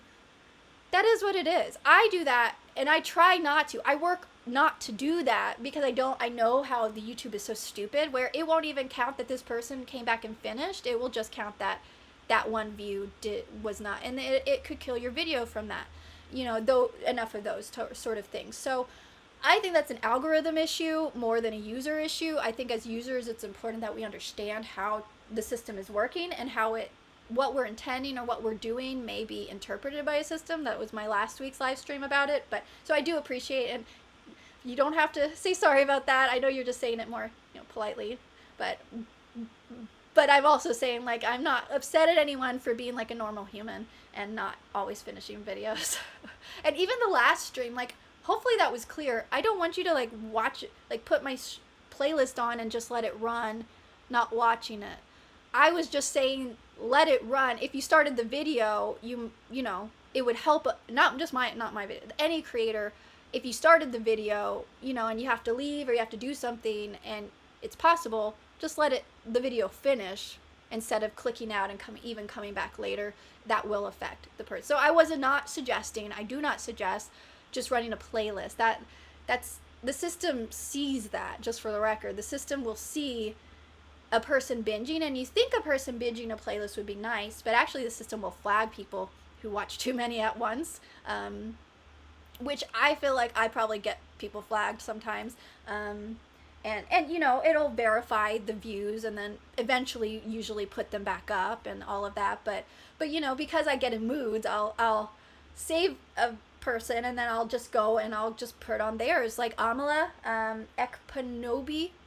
I know I said that wrong, but I will put hers on and I will just watch one. She has fairly short ones as well, so I will just watch hers in order. So I'm sure that ticks her for a minute, like shadow, like the system like kind of stops everything for a minute, like to check those. It does happen. It's interesting how the system works. It's not super intuitive in all the ways that you would think it should be. I mean, they have priorities, and the priority is not necessarily for it to be intelligent or to make sense or even be efficient. Let's see. It's actually a good question. So I think we're talking about what makes it, like, the clicking out thing. I don't know. Okay. If I watch a few minutes, leave, then come back later to finish it, am I helping or hurting the watch rate? Well, if you watch and click in and then you leave, you've hurt the watch rate effectively, only showing that view got whatever percentage that it got. You come back and finish it, the second watch rate will show the second percentage view. So it will not combine your whole views, it will show two different sessions, and that your watch was 10% and 10%, or 50%, 50, so that is how the algorithm is currently, seemingly, me not being under the hood, this is how it seems to be reacting to many different clients. This is not just from my channel, this is from other channels, just watching how different things are reacting and patterns that we're seeing. This is what we're seeing, that even if you come back, when you come back, it doesn't continue on your one view. It creates a whole new session view. And if you're only watching halfway, unless you watch from the beginning to end, you've killed their AVD again. That is what it is. You don't have to rewatch from the beginning to end. Just know that it will kill their AVD a little, or a lot, depending. Like if you're only watching 2 minutes of a 30-minute thing, and then you come back and you watch 10 minutes. I mean, effectively, you're killing their AVD there. But that is what it is. If that's how you watch, that's how you watch. And again, it's not about changing your watching behavior. It's just about knowing what happens. But that is a good question, because I think a lot of people think with subscriptions, they're subscribing and they're helping a channel. It actually doesn't help a channel unless, the subscriber is all that matters. But if you're not clicking, if you're not watching, you're actually hurting. Because then it says, well, people who actually subscribe don't like their stuff. So that's where a subscriber who doesn't watch you, like, just clear out all of your channels, anything that you don't watch, because you're hurting that creator. But then, yeah, people think like, oh, I'm going to come back. And I think that too. I agree. Please I don't care if you hurt my my AVD, like, please finish the video. That's more important to me. So please, if you have to leave, like, come back and finish the video, even if it makes my watch rate look like it's 2 minutes in a long video. I don't care. Like, I want you to finish the video. That's more important to me. But that is, yeah, it's interesting because you don't think about that. You don't think about what the click outs and all of that do. So I have not watched, NebNeb44 is asking about the Thin Man series of movies from almost a century ago. What? What? A century ago. So this is like, so it's, wow, okay. I'm gonna have to look up that. If you know where they're located, I may have to just, I mean, that's fascinating to me, and it's a series of movies. So they were making series in a century. That's cool. So anyone has those links, let me know. I'm gonna have to look over that. It is Saturday, so maybe I'll look for that tonight. So Davis Course says, I've only seen 3 new movies in the last 10 years. Classic films are far better than anything coming out today. I would agree. I have watched a lot more than 3 new movies in the last 10 years, but I've watched significantly less in the last 10 years than I have on average in my entire lifetime. I used to watch every movie, everything that came out. Like, I was loyal to the collective entertainment that was coming out, but yeah, we don't do that anymore because, I mean, I don't want to be propaganda-sized too. I don't want to be lectured. I don't want to be, while I'm watching my documentary, I guess. While I'm watching my true crime series, I don't need to learn about my moral failings, okay? There's plenty. It's a different day. Let's see, we are now at, we're almost at the end of this chat. Okay. Davis Course, 95% of recent films are designed for the modern attention span. It's true. That is also the whole, like, screen time and, like, second screen thing. I specifically, and you can see some of my earlier videos, I started pushing things longer to try to get the AVD up. Notice what I noticed when no matter how long the video was, the AVD would always stay at 25 to 30%. Make that make sense. People, attention span audience people, like, make that make sense. So I make a 7-minute video and I get a 30% view, 24% view, 20, whatever. Okay, I make an hour video, I get a 24% view.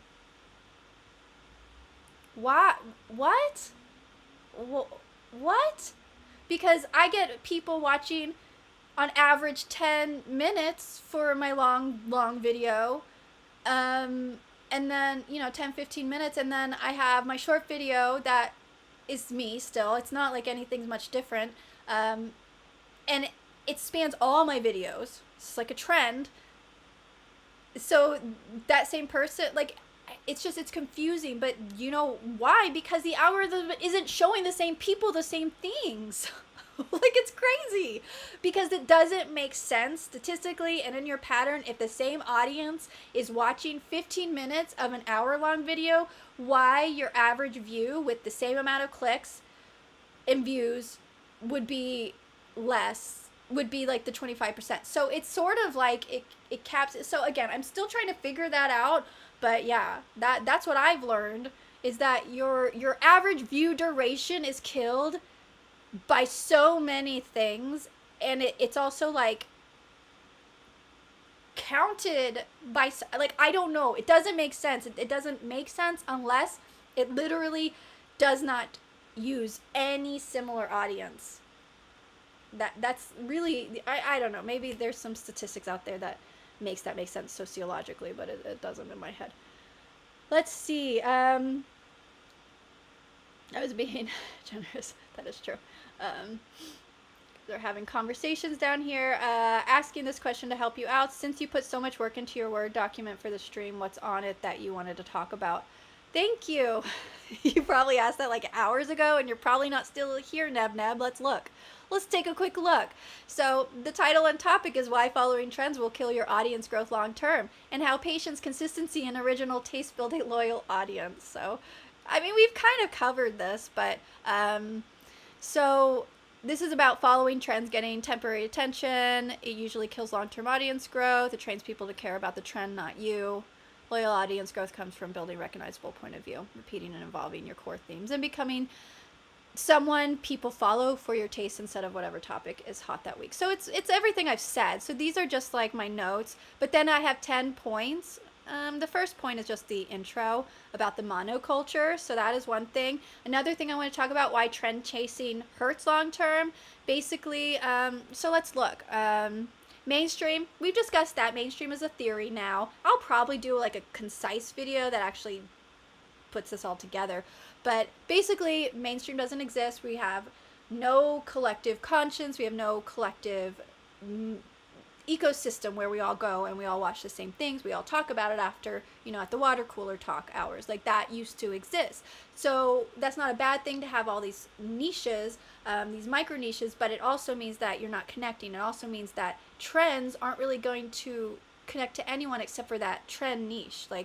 And there's just a bunch of separate trending areas that are, none of them are connected to each other. So when you really focus on a niche, you're not going to reach any of that other audience. It's very unlikely. So you will cap your audience when you are in niches. That's fine, but some audiences are going to be capped even if you do well at 70K just based on your micro niche. So that is something important to know.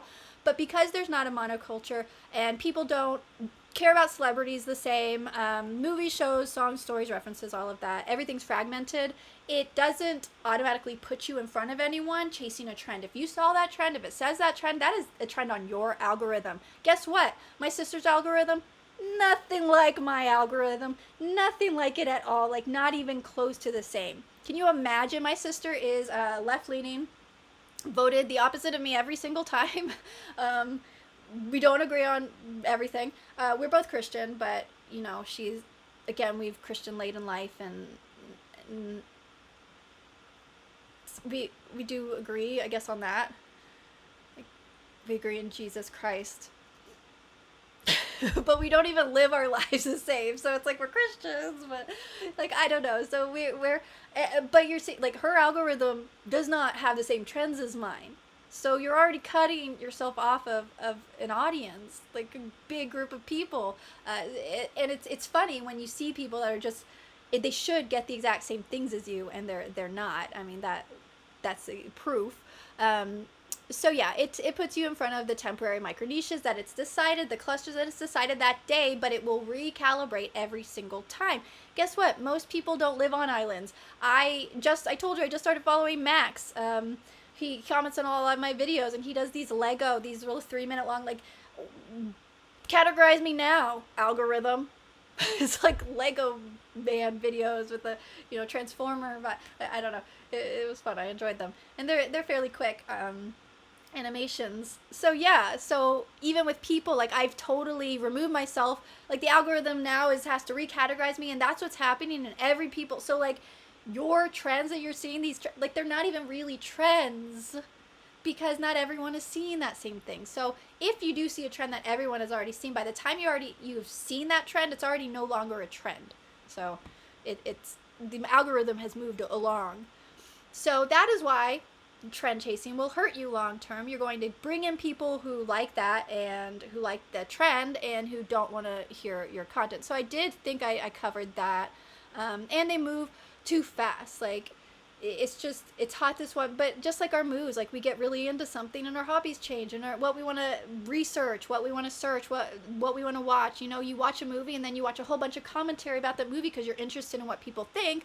Next day you're not talking about that movie at all. Well, if this whole channel is only about that movie, well, that channel lost your views. So this is how we as creators, as a system right now on YouTube and everywhere, that's what everyone's doing now. That's what everyone's suggesting now, and it's a bad suggestion. It's a bad suggestion. It's not gonna work. It's not effective.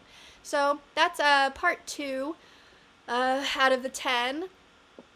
So if you chase every new thing, you will be training your channel, your audience, that you will be talking about whatever is popular, that you'll only be talking about trends. So if you do want to niche down, if you do want to change anything, and you stop talking about the trends, well, those people were chasing the trends. They were wanting to talk about the hot topics. If you're a news political channel and all of a sudden you start doing mommy blogs, you're not going to have the same following. I actually have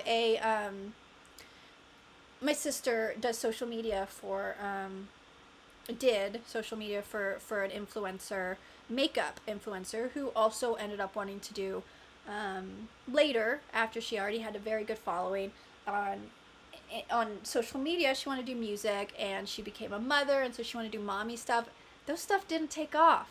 Guess what's doing well? Her beauty stuff, her makeup blogs, her makeup suggestions. So she did a makeup line, which is great. She pivoted and she created a makeup line at Sephora, and all of that's great, but it's the fact that you can't, your audience that came, even though it's a large audience, they will buy your makeup brand, but they're not going to go to your mommy blog or purchase your music. And it's just, it's not how how audiences work. It's not even how my audience would work. They're not just going to blindly like follow my music career. I don't have one, just saying, if that was the case. I do have like 2 music videos up, like they're AI. Like I wanted to test how it was generated, so I actually wrote the lyrics, but then had AI create, because I'm not a musician and I'm not a singer. I had AI to test the system, because again, I don't want to just come on here and say AI is bad. I want to test it. I want to use it. I want to understand the pros and cons, the abilities that it has, the disabilities it has. It has a lot. What it's capable of, what it's not, and how it can be used. And because that's our life, that's where we're at. Everything is being used. And the fact, like, when people come in and they're like, oh, I never use AI, and like, then you probably don't understand how the world works right now. Everything is using AI. It's unfortunate. AI is very limited. It's not very intelligent.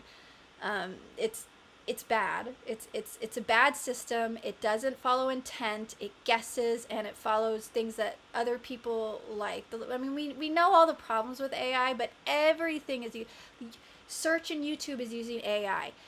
It's GEO is what Google now calls it. We don't do SEO anymore. It's not even doing GEO now. It's actually moving into full AI only. No even pretend search options.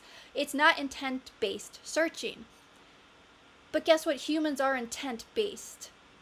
And so you can't find anything in the world at all anywhere. You can't find stuff on Google. You can't find stuff on any search engine, every website, WordPress. Like, no matter what you're using, AI is integrated into it. It's integrated into Airtable now. It's integrated into Excel. It's integrated everywhere that you're using AI. So when someone says to me, I never use AI, I'm like, okay, so you don't like open up ChatGPT, you don't open up Claude, but you are affected and affecting AI and the algorithm anytime you're online. If you are just offline, yeah, you're not using AI. So that's section 2. Don't become a follower of attention. Instead, be a creator of attention. Bam! That was one of my drop the mic quotes right there. So hope you like that one.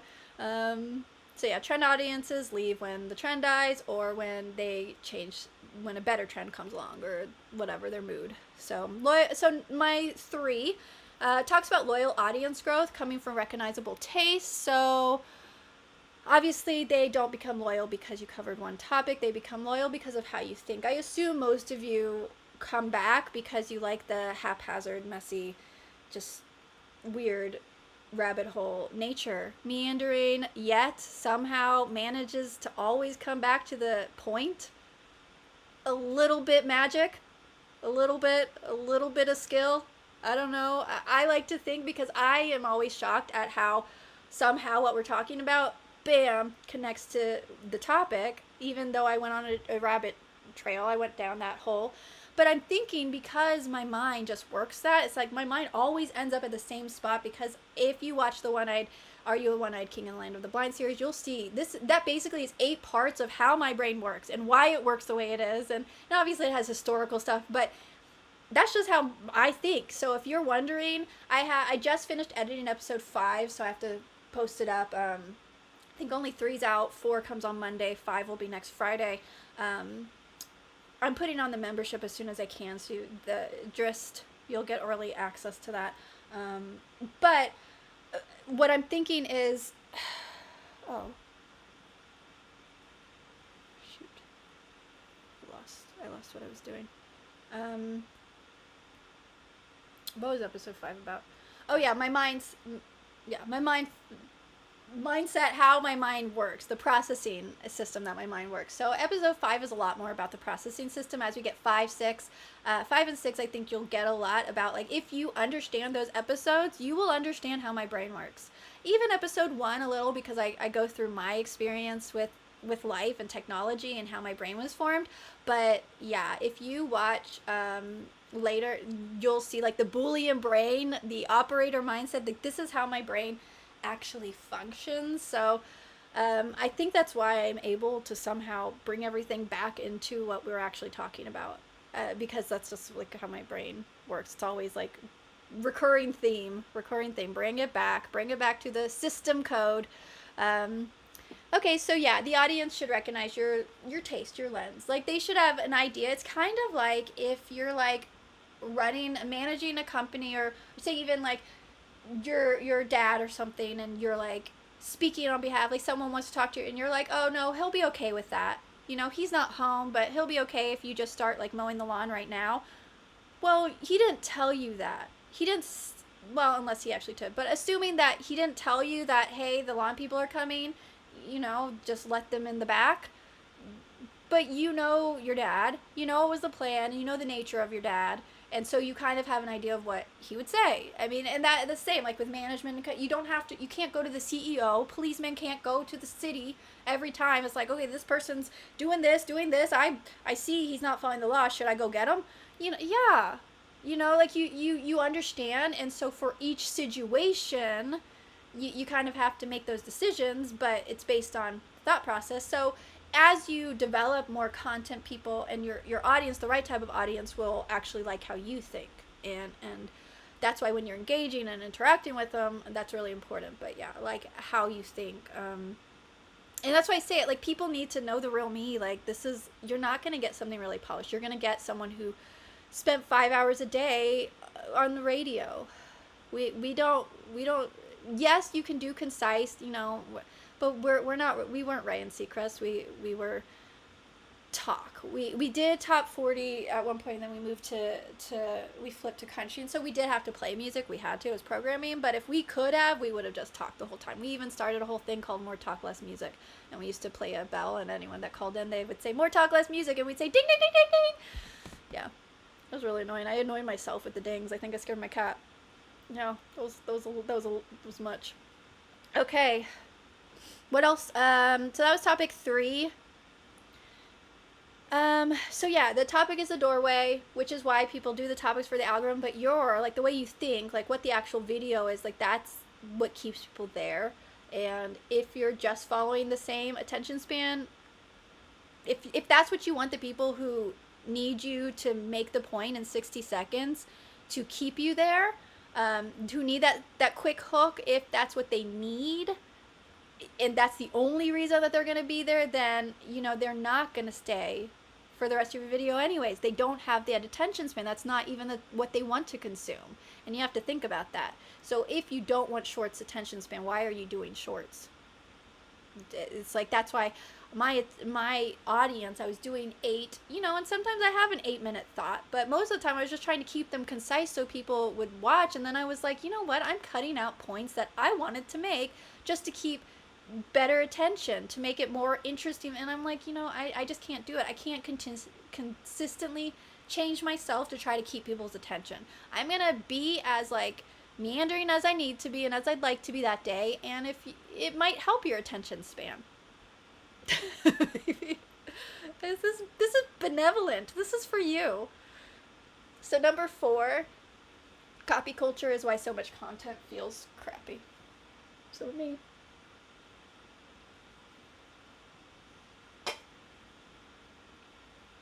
4 on my list is about copy culture. Everyone copies the same thumbnails, titles, slang, aesthetics, edits. We talked about that.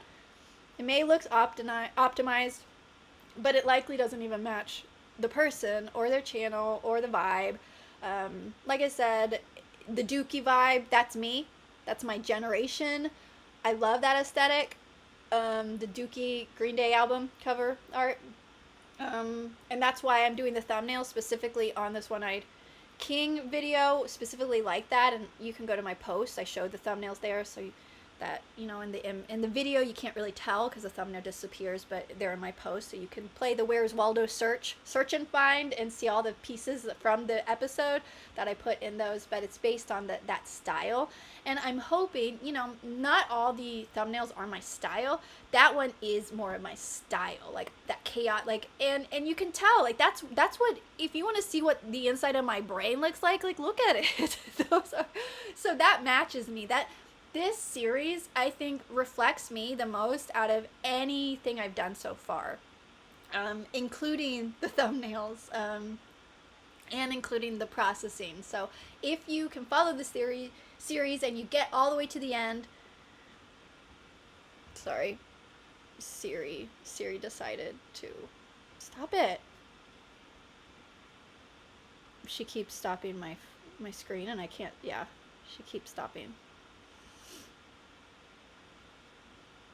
I keep saying things and the computer thinks I'm commanding. I didn't turn off my note. So see, do not disturb is important. Turning off the command would be important. Future note. Future note. I don't even know what I was saying. It's for the best. So we'll move on. Oh well. Felt like it was a valid point. Oh yeah, so this specific group of episodes, every time I say what it is, it thinks that I'm talking to my HomePod. This group of episodes really reflects, and if you understand by the end, like, the thought process, then you would basically know every video like how my brain is thinking and why I think that way. It all connects. So, and it's also like why maybe I seem harsh. Maybe I seem a little more like, I mean, people say like I don't have, like, I have emotions, and I care. I care. I you know, I don't know what sensitive looks like. I'm actually changing behavior to try to help people. To me, if I'm changing my behavior to help you or to benefit you, like, I'm not gonna like, sorry I didn't make you feel good that I said something nice, you know. I'm not super sweet in that, but I do think about other people before, like, that's a big goal of my life. So I mean, do you want me to be lovey-dovey and say everything politely but like not act like it, or do you want me to actually try to be the person that I'm trying to talk about being, you know? And yeah, it's not going to be saying nice things, but it will be actually trying to care about people, and that's what my channel does. So everyone is copying the same thing. Nobody's building something that people can attach to long term. A lot of the stuff is reaction content. If everyone's coming to watch you play videos and talk about them, that's great. They are coming for you. If you don't have videos, will they still be there? Many commentators, people would not still be there. You can see some of them where, you know, like, I bet people would come and watch anything, and those people, you see them do a lot of anything, a lot of those. But many of the reaction people, they won't even, if they're always doing this sort of like influencer reactions and this and that, like influencers going broke, this and that, like they're the people, any other reaction video, other people may not even be interested in it. So it's not even just reaction videos at that point. That's why at least news and politics reaction videos, those can be a little broader, because news kind of is all themes, all genres of things. So number 5 on my list of these 10 things that I was supposed to talk about in this video, that Neb was asking what I actually was supposed to talk about. The art of reuse is different from copying. I am talking a lot about copying and not doing that. If you are going to do the fair use, it is fair use. I don't agree with it. Doing it if you do not have something to add to the conversation. If you are not going to bring something new, don't do it. You're just copying at that point. So all these news channels, basically you'll just go one by one by one. Everyone's playing the same clip and doing a reaction. To me, there's nothing of value in that. So then if you've already seen them, you've already even seen one, don't come on and do a reaction video that doesn't add new. Okay, so we've already seen everyone do what? The only reaction video you should be doing is why, how, what next. do you see what I'm saying? Like something that adds a new value to it. Because just adding your reaction, that's not in my opinion a value add. Like, whoa, you know, I agree, I disagree. Like, no, you need to add to it. There are some people that I actually really like to watch, and they end up every once in a while they'll like play an entire video of someone else and react to it, and I take issue with it. I just don't, and I get it. Like, some people who follow them enjoy them reacting to these videos, and I do follow them for other things. I find it weird, and I don't like watching someone, and it's usually they're reacting to videos of people that I follow, and I'm like, yeah, I watched that. I don't need to watch you watching it in full and making like, yeah, you know, it's like, then we're just all doing a watch party. That's a different thing. I'm all about watch parties. Just call it what it is. Anyway, so I feel like if you're reusing something and documenting, there's so many ways to do it, and even commentaries. But if it's already up there, the exact thing that you've done and said, then like don't do it. I felt like my piece about Spencer Pratt added to the whole conversation about the hills, because no one was talking about reality TV and why he was the villain, how he created a whole genre of reality TV, how he created Adam DeVello's style. Like, the hills would not have lasted.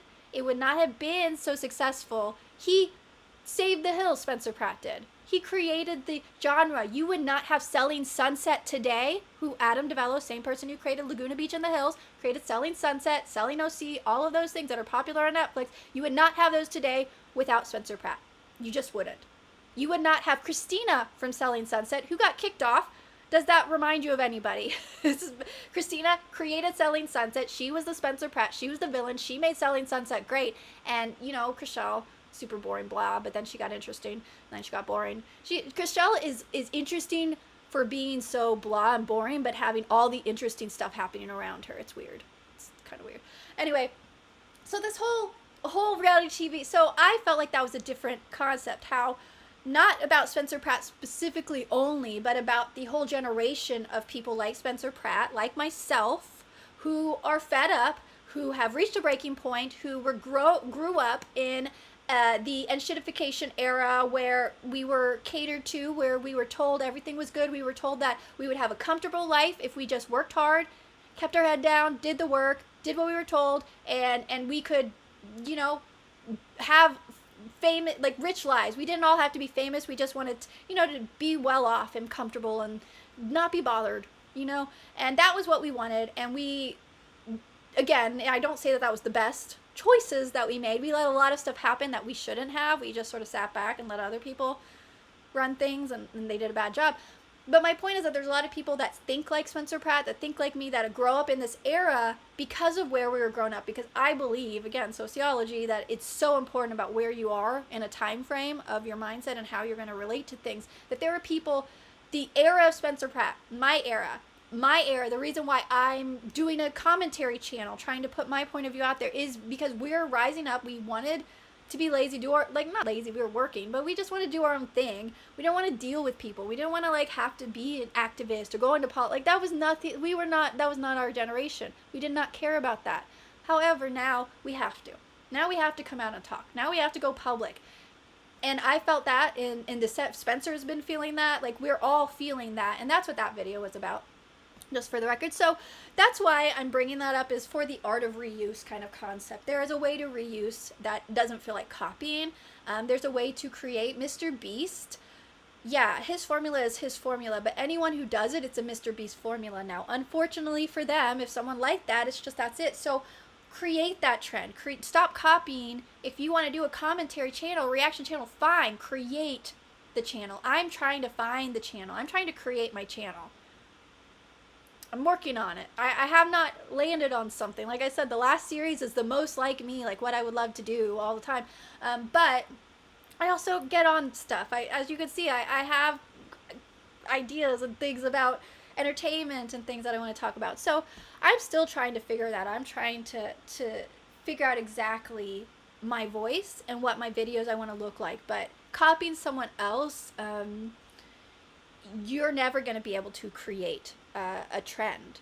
You're never going to be the one who develops the news. If you're just talking about all the news that's happening, you're never going to be Daily Wire creating your own news company, if that makes sense. Like, Daily Wire technically does a lot of reactionary, which most news is reactionary now, but there used to be news, and there still is somewhere, where it's less just reaction, this is what, and there was a lot more like opinion kind of pieces, and I mean, they're just new, like they created news. They were journalists, like people would study and investigate. There's investigative journalism. I know that stuff still exists. We just don't ever see it or hear about it. You see someone who, like Nick Shirley, that's an investigative journalist. That's what news used to be. But Nick Shirley didn't follow a trend. He created a trend that everyone now is trying to show, reveal fraud now. That's my point. Be the person who not just creates some like news trend, if that's your thing, but like create something that everyone else wants to follow, because Mr. Beast already did it. The news, politics, like whatever, they're already doing it. The reaction commentary people, they're already doing it. Do something different. That's how people are going to like you. And also we're looking at flash fame and all that stuff. There's no longevity anymore. So longevity is going to be your strength. If you're still here 10 years later and people recognize you from 10 years ago, there is going to be more trust.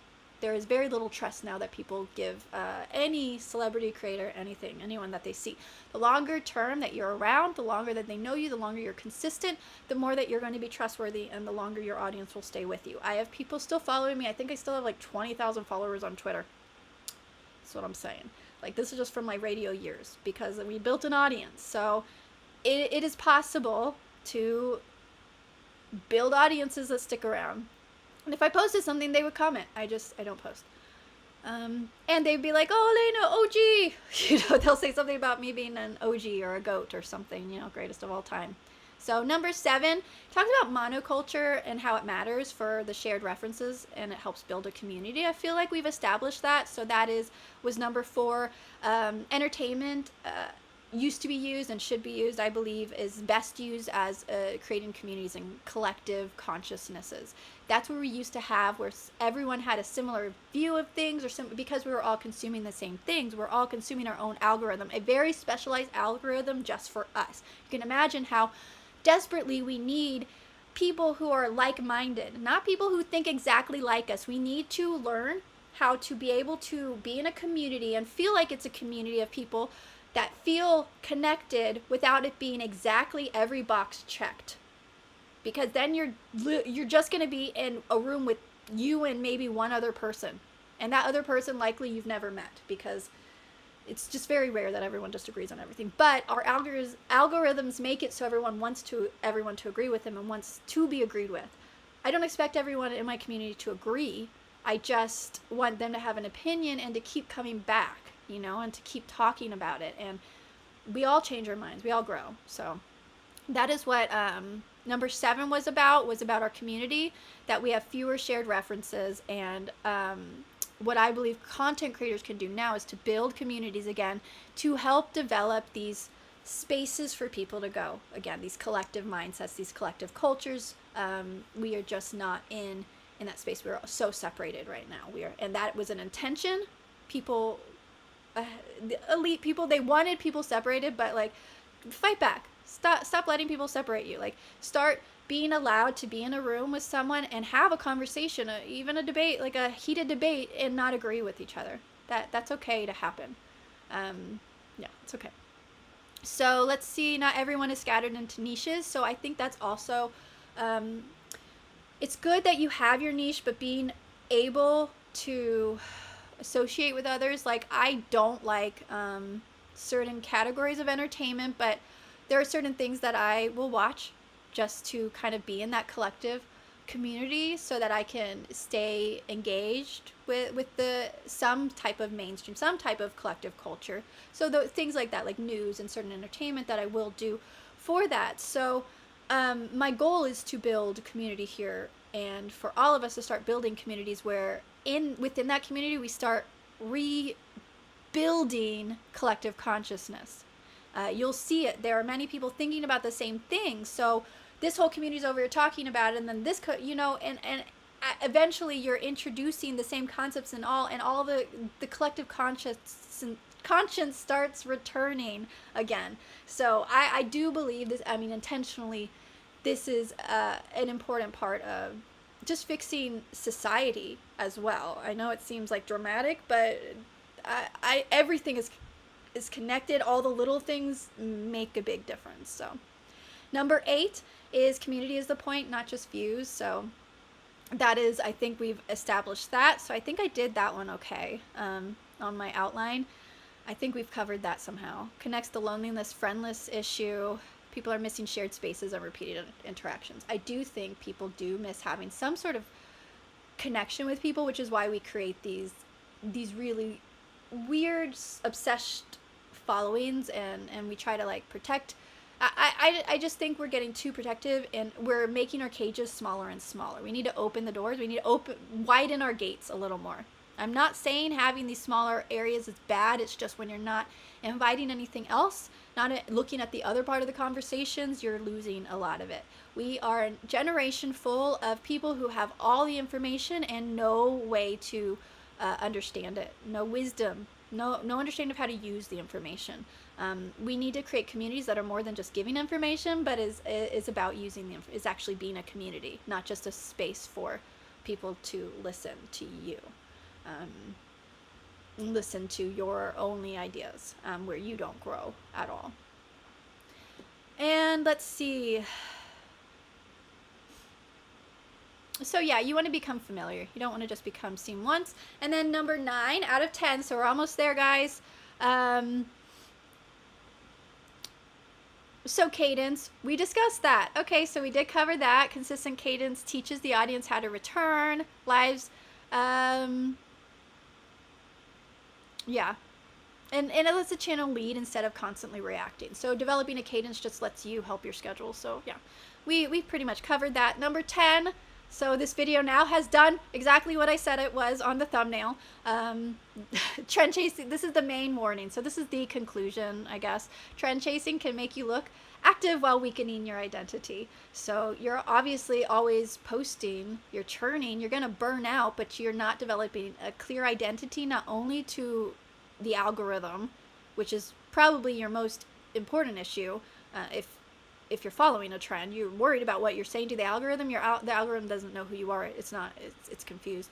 But it also will affect your audience. So your audience won't know who you are, and they will, if they hear a point of view that seems out there. I have a video about aliens, how this is actually what I believe. I believe that aliens encounters are not actually aliens. They actually are real, but they are demons.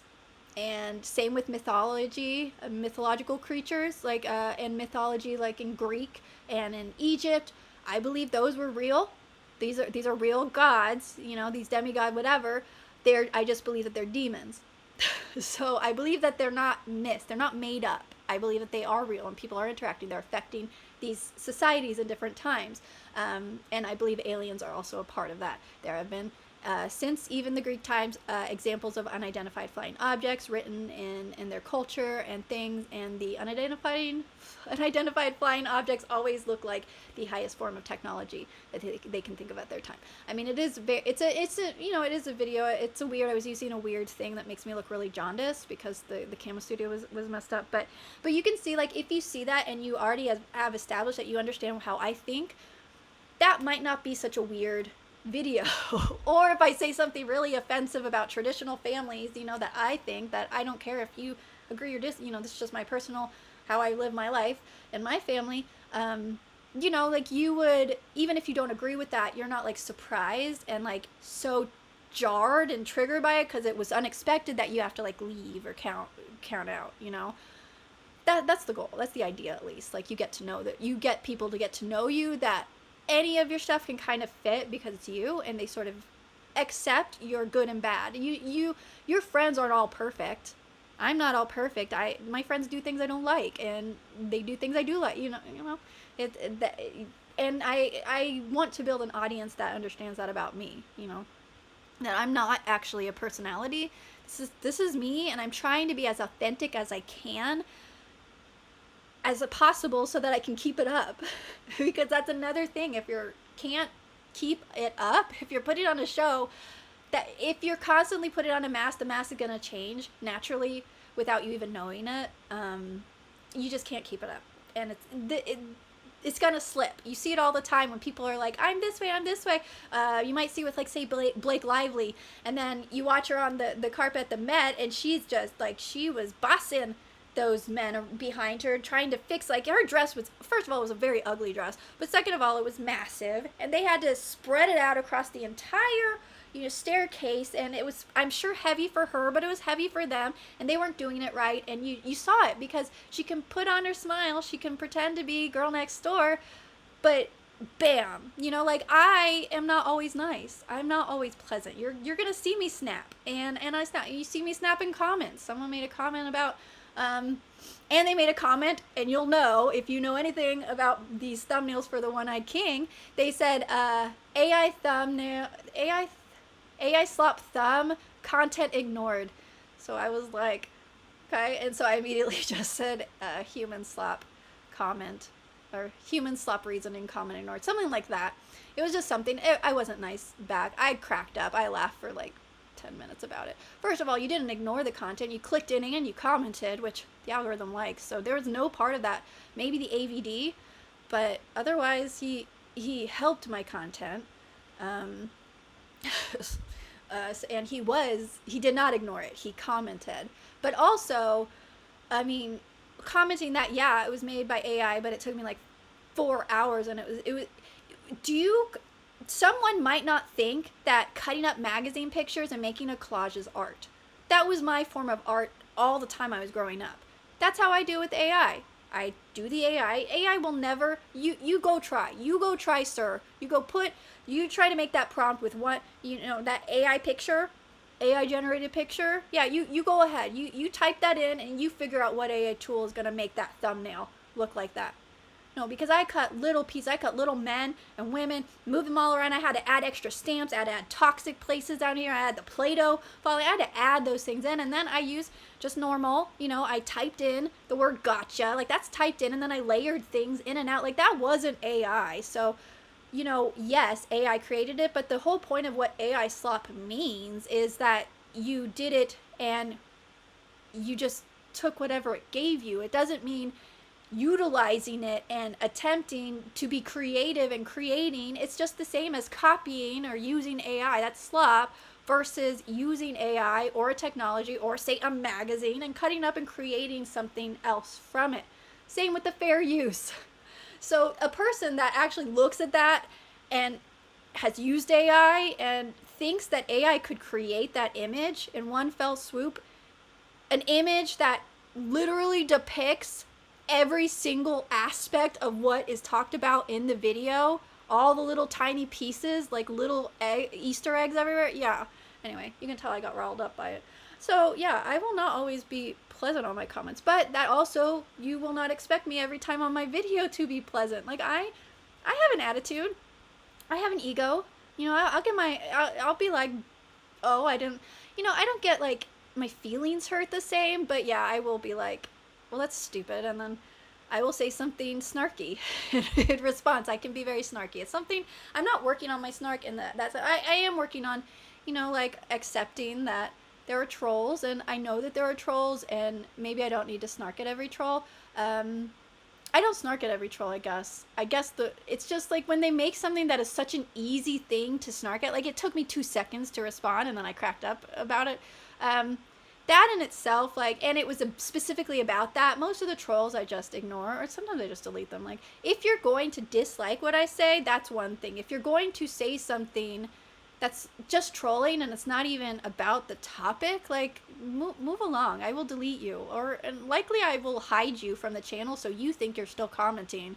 And like, this is my community, and I build a safe community where you are allowed to disagree. But if you're just coming in to troll, AI slop thumb, content ignored, well, sir, you didn't ignore the content, you commented on the content. So you specifically wanted to, like, I guess it's my thought is like, I don't go to people and just insult people on their comments for no reason. If I didn't like their content, I don't generally comment on it. If I disagree with something they say in like a well-rounded way, there was someone who was talking about meritocracy, and I wasn't specifically saying meritocracy was created by Western civilization, but I was saying how Western civilization has done it. But I didn't look into meritocracy, and they specifically were talking about meritocracy being like an Eastern tradition originally. And well, I don't know that, and I'm interested and I want to research it. That's an interesting thing. I want to hear those comments, and I wasn't snarky about that. I wasn't offended about being corrected or being added things, even if you hate everything I say, okay, but like, talk to me, give me intellect. If you're going to come at me with something that either says that you didn't watch the content to the end because I mentioned something that you comment about that I didn't mention, but I did. You just didn't bother watching the whole video. Well, you know what? You look a little silly, and I may or may not tell you about it.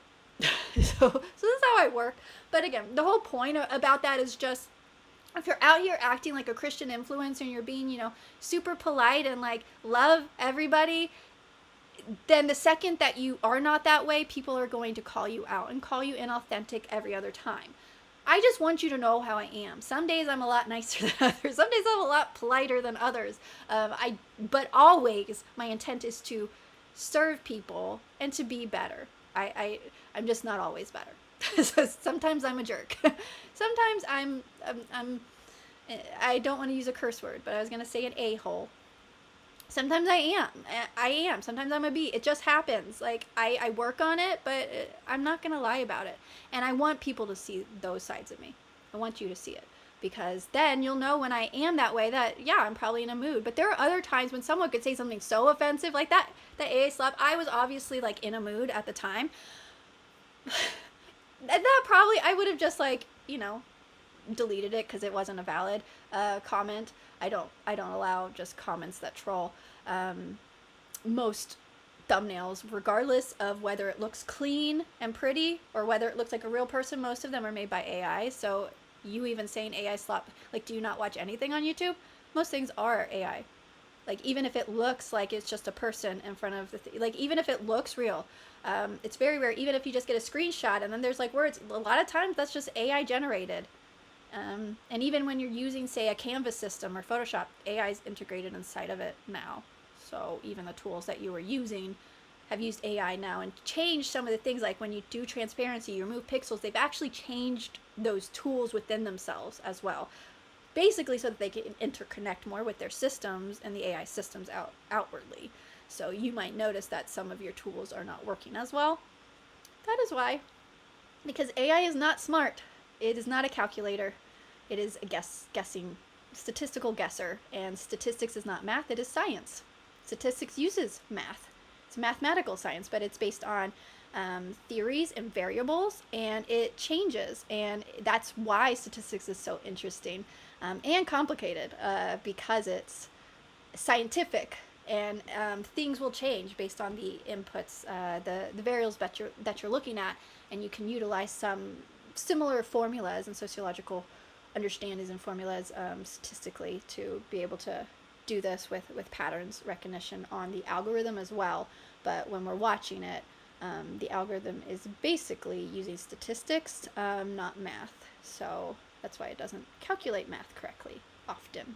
If you say, hey, I need this character count to be, I have a title and it's one character over, I need you to help me. How can I lose one character? Like, what can I do? Is there another word to use? Like, you can say a prompt, and what will it tell you to do? It'll say, oh, I see. You can take out the question mark and replace it with a colon. That'll fix it. What? No, that does not, AI. That did not fix it. That replaced a character with another character. I need to remove a character. Like, so yeah, anyway, it's silly when you actually work on it. And then people like to use it, and they say things that are clear that they don't use it. Anyway, okay, so best one, the Cinderace 229 hopes traditional values do make a comeback. I do as well. I do as well, and I do want to do a lot more about that. I have a lot of topics about that, and about having babies. Like as far as we should bring that back as women. It's a good thing. It's not a bad thing, and you can't do it later in life. I don't care what people trick you into thinking. You'll hit perimenopause and then menopause. Like that happens fairly quickly. It hasn't happened to me yet. I'm aware. Um, yeah, they're biological clocks. It's not a patriarchal thing. It's like a science thing. Your body, you know, stops doing the baby thing later. You don't actually have a lot of years for that. So you should do that now if you ever want to, and likely you're going to want to. Even if you didn't think you wanted to. I didn't think I wanted kids. I never thought about it. I was trained out of that by society until I was around 30, almost 30, a little late 20s, but around 30. So when I was like, oh, I think I do want this. And then everyone treated me poorly about it. But I realized, oh, biology. And then I thought, oh, a little late. It's a little late, guys. So hi Chris Moore 9997. I'm sure you said hi like a million years ago, but I'm wrapping up the stream, so I'm getting into all of the chat, and I do want to make sure that I just see all the chat people, because the reason I do this is to engage with you. So whether or not you stayed, yeah, I'm gonna read your chat right now. Okay, Dr. M69, my nose looks normal. Thank you. Thanks. Yeah, AI does not agree. Thinks my nose is large. I asked it to fix it, and to fix me, touch me up, and made my nose smaller. 4V, welcome. What's poppin'? And I'm sure you've left by now, but hi. I'm saying hi now. There you go. I get my monocle. Yeah, Dr. M69. He does some good stuff. So you guys should watch this guy. Watch the chat. He's cool. Amala is great. Yeah, she's fantastic. I agree, Dr. M69. And push. If subs aren't watching, then the content is the problem. It's not actually true. It's a miss. If people are subbing for the for something for the wrong reasons, that's the problem. If someone's subbing because you are posting shorts and they don't want to watch shorts, and they're not watching your longs, that's because you're feeding two different subs. So all the people who watch your shorts aren't watching your longs, and all the people who watch your longs aren't watching your shorts. So that would be a problem. As well as if your subs all came for one video because you had a video that went viral, but that's not your only topic cluster, then you're going to have many of your subs not watch anything unless it is that one type of video that you make. It's why people do niche content, so that they can grow that sub, but niche contents have ceilings, and also if a person evolves or changes, your following will not come. So this video is about loyal followings long term. So yeah, if your subs are not watching, it is not your content. Not anymore. That is not how it works anymore. If your subs are not watching and you're making content,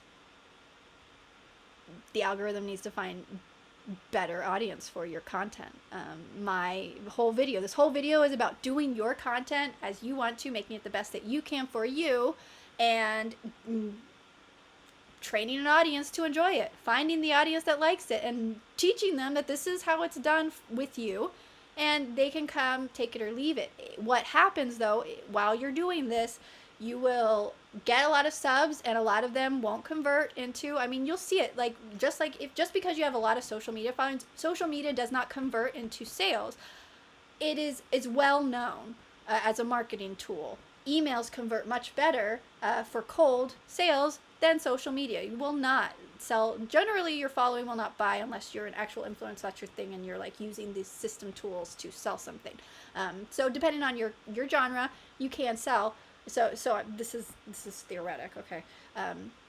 But those subs are not going to be converting to your mailing list. They're not going to be converting because they're coming for a very specific thing. So you'll watch, like you have a big group of people, but that wide net that actually going to purchase from you, or that's going to, first of all, people need at least 7 to 8 hours of content watched engagement with you, specifically engaging with you for 7 to 8 hours before they even develop trust, in order to get the foot in the door to maybe make that sub, maybe make that purchase, maybe make that loyalty, whatever the loyalty thing is. Like if it's actually being a sub that comes back every time, it generally takes a lot more, unless they immediately capture your attention. Generally speaking, for a loyalty sub, 7 to 8 hours worth of content for someone to feel like they're loyal to it, not just like they like you because of your incendiary content and like they're a sub and they're watching a few times, you know. So that is kind of, if you're looking at the statistics of it, that's how many hours of content one person needs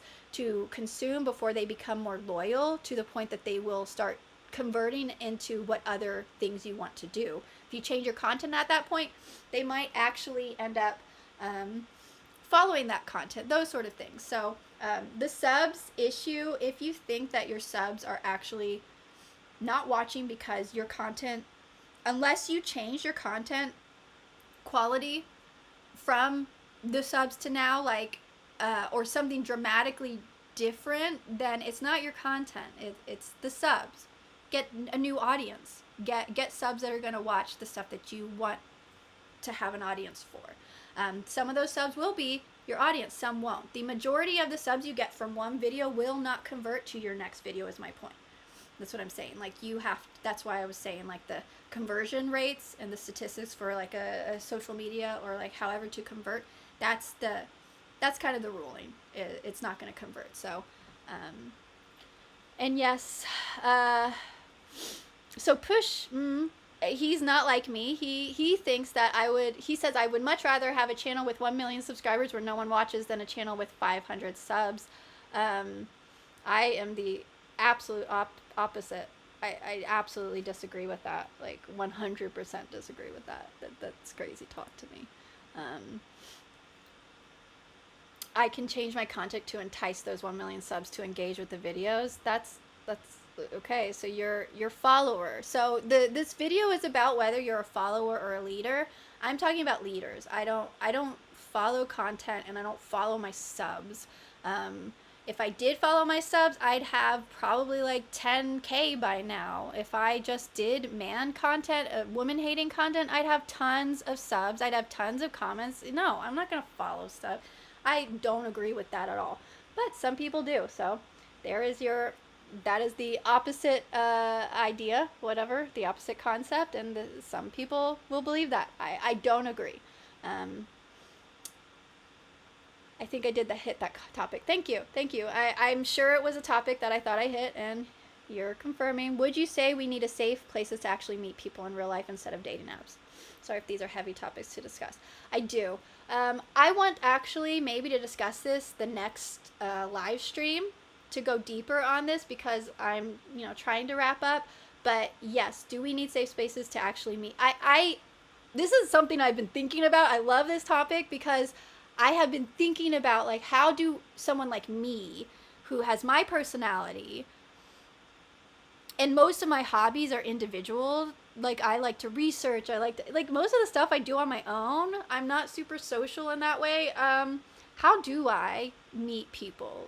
How does a person like me meet friends and dating? And I think I do, like, this is a crazy, I want to do a live stream about this, okay? So best one, the Cinderace 229, I'm going to do a live stream about that, because that is 100% a topic that we need to figure out, and I think this is going to take a discussion to do. So maybe that's what I'm going to do next Saturday. And search results have, they've gone down. DuckDuckGo does okay. There are a few that are actually using queries, and if you're still using queries, which is very rare, you will actually get search intent results. But any other thing, AI is not a search intent thing. It doesn't care what you write, it doesn't care what you type, it doesn't care what you're searching for. It cares what it's guessing that you want based on what most people want. So if you're doing any deep research, you're not going to be happy with what you get, and a lot of times it will lie and hallucinate. Yeah, I like a woman with big nose. You're cute. Thank you, Chris. Thank you. Chris likes a woman with a big nose. I feel like prominent noses are attractive. I really like them. So I always thought they looked very regal. the women with the like, I just think they look so pretty. Anyway, that's my own personal opinion. I don't have like the nose I'm talking about that looks like it. I'm trying to think, like an Indian princess sort of nose, like Indian, like actual India. You know, like that's kind of the regal. Like that's what I'm thinking of when I think of like the beautiful prominent nose.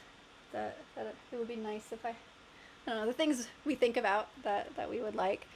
You can't really create a nose like that though. Like you can make your nose smaller, but you can't like make it more like better, more prominent if that's like the look you like, which I do. I mean, I guess you could like you can have filler and stuff, but I don't agree with the filler. And filler in your nose is actually pretty dangerous. It can easily cause what's it called, blockages that will end up your nose can get necrosis and fall off, and you can go blind. And there's just a lot. Don't do filler, people. Just stay away from it. Don't do Botox. Just stop it. I don't find you harsh. I'm too autistic to notice. You know, I'm on the spectrum. I'm sure. I've never been, diagnosed with that. I was diagnosed. I've mentioned before with manic depression, which they now call bipolar, but at the time, that's how old I am. It was manic depressive. But I never really agreed with all of that stuff. So let's see. Are those who call me harsh saying that simply because, so Nebneb44 is asking if people who call me harsh say it because they disagree with what I believe, or they're offering specific feedback on your manner of communication.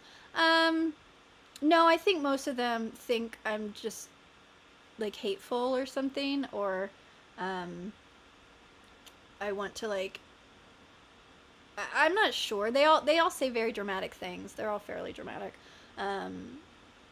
Some people feel like I should present stuff nicer, so it would be more amenable. It would be more palatable for people, which kind of goes against my whole point of life. So I like the resistance and the friction. I think it makes us all stronger. Makes me stronger, makes you stronger. And I speak the truth in love, so I try to say the truth. But I don't think that being polite or kind, like saying stuff that society says is kind or polite, is necessary kind or polite. So I guess my idea of what's harsh doesn't fit what society technically says is harsh. So, but I'm glad you guys don't find me harsh. But women don't tend to like me either on here. I really would love, I know there are women who follow me, but I think that a lot of them don't, because the stats, like my data says it, but I think maybe they're scared of getting bullied, that they don't want to like say anything because other women will come and bully them. I've had a few women comment, but I know that they exist and that they watch, and I actually have a lot of young women. I have a good amount of 13 through 17-year-olds, and what's really hilarious is like 13 to 17-year-old women, like girls, and then like I have no like 18 through 20, like 0. It was like, so I don't connect with those gals. It's funny to watch the data and be like, who likes me? Who do I annoy? I guess I annoy women more than men. No, maybe men are just more tolerant of annoying women. Maybe that's it. Let's see. On the React videos, I appreciate your stance on not sharing other people's videos, but it would help if you offered a link to them when you comment on them. I agree. I'm trying to think of when I comment. I guess there's a few videos that I actually commented. That would take effort on my part to find the original video. That's just extra work. So I am taking that comment in stride. I am taking it. I agree. And I will put that in my mind the next time I am doing a video and I mention something, and I will try to link to it in the description. Possibly. It is possible. Otherwise, if I don't do it, it's because I was lazy. That's the only reason. There is no ethical issue with what you're saying. That's correct. That is the correct thing to do. So if anyone's listening who wants to have a good loyal audience, do what Nebneb says. Do as I say, not as I do. Okay, online communities, it's nice, but we really need physical. I agree, Adam Bailey, 2523. I'm wrapping up. I have a few more comments. We don't have as many meeting places. We don't have any, Adam. It's crazy. We have no meeting places, not just many. Like and it's all just, I was thinking like hobbies. Like no one has hobbies anymore as far as youth, and so no one creates things. For some reason, they only sell to youth. So they don't sell to the people who still have hobbies and want to create new hobbies. They just sell to the people who think that hobbies are stupid. So we don't have hobbyist places. And I get it, because it's like they have to keep a business running. On YouTube, I can do this. I do spend my time, but I can do exactly what I want because I'm not like keeping the lights keeping the lights on. The right analogy there. Yeah, I'm not keeping the lights on, but so I understand when companies do have to do that, but I feel like that's why we don't have any, because online communities are much cheaper and easier, less liabilities in most ways, and like, who wants to go outside? Like, this is a real question, not like, oh, I don't. I'm just like, I feel like in general that would be an issue. What sort of communities do we want anymore? Remember when we started doing internet coffee shops? What were those called? You know what I'm talking about. And you'd go and everyone would go and it would be like a big computer lab. But that's how when the digital age came, they tried to get people to have community by putting computers in a coffee shop. They probably still do it. But yeah. I don't know. That's another topic. There's some topics. These are some topics, guys. Okay. Nebneb44, how do you tell when a comment is or isn't AI generated? You can kind of tell with certain things, but how do I tell if a troll is a bot or not? I have no clue. Like, I'm gonna be perfectly honest. If they use some of the phrases, I would assume there's certain phrases, but otherwise a lot of times you can't fully tell. I mean, obviously if they use one of those long dashes, M dashes, but most people don't, but really you can't fully tell if it's AI, if like you're just being trolled, or if it's an actual comment. I don't know. Like, I'm trying to think if I have any other thing to add to that. How do I tell when a comment is or isn't AI generated? I can't. I mean, again, unless they say something very specific. Most of the time, I just assume it's a human, and that they're just, not nice, or that they're, whether or not it's, if it's an unintelligent comment that's just doesn't agree with what I'm saying, versus like having, if you don't agree with what I'm saying and you don't come with any reasoning, just like calling me names, pick me's, whatever you want to call me, yeah, you might not be an AI, but it's not really a great, like, a comment that it's worth listening to. But that's where a lot, like, I don't know. Anyway, Chris Moore 99, hiding someone from the comment damages your channel growth. Yeah, I'm not, like, I don't know that for sure. YouTube suggests you doing that. It allows people to, deleting comments, I've heard hurts. Again, these are rumors. I've heard that hiding someone is better because they can still comment, and they see it and no one else can, and so it's also less extreme for people who are extreme out there. They can't tell they've been blocked, and so it's safer. And so that's why the hiding is suggested, and it's also why, if that is why it's suggested, like, it's also why it would be really unethical, in my opinion, for that to hurt your growth. It may hurt your growth. I don't care. I delete comments. I hide comments. I don't care. If you're there and you're trolling, like, I obviously hide the bot comments that are like, oh, I lost my husband, but, Madam Guru helped. Click here and go to WhatsApp. Like, obviously I delete those, but I also, and I didn't delete that troll comment that didn't like my AI picture, but I will delete, like, incendiary, just hateful comments. Like, this is my space, this is my community, and I would rather have my channel banned for a month, or shadow, whatever the shadow ban alleged stuff is, than have people hurting my comments and making the algorithm think that I have low IQ audiences that don't know how to reason in comments or even disagree like intelligently.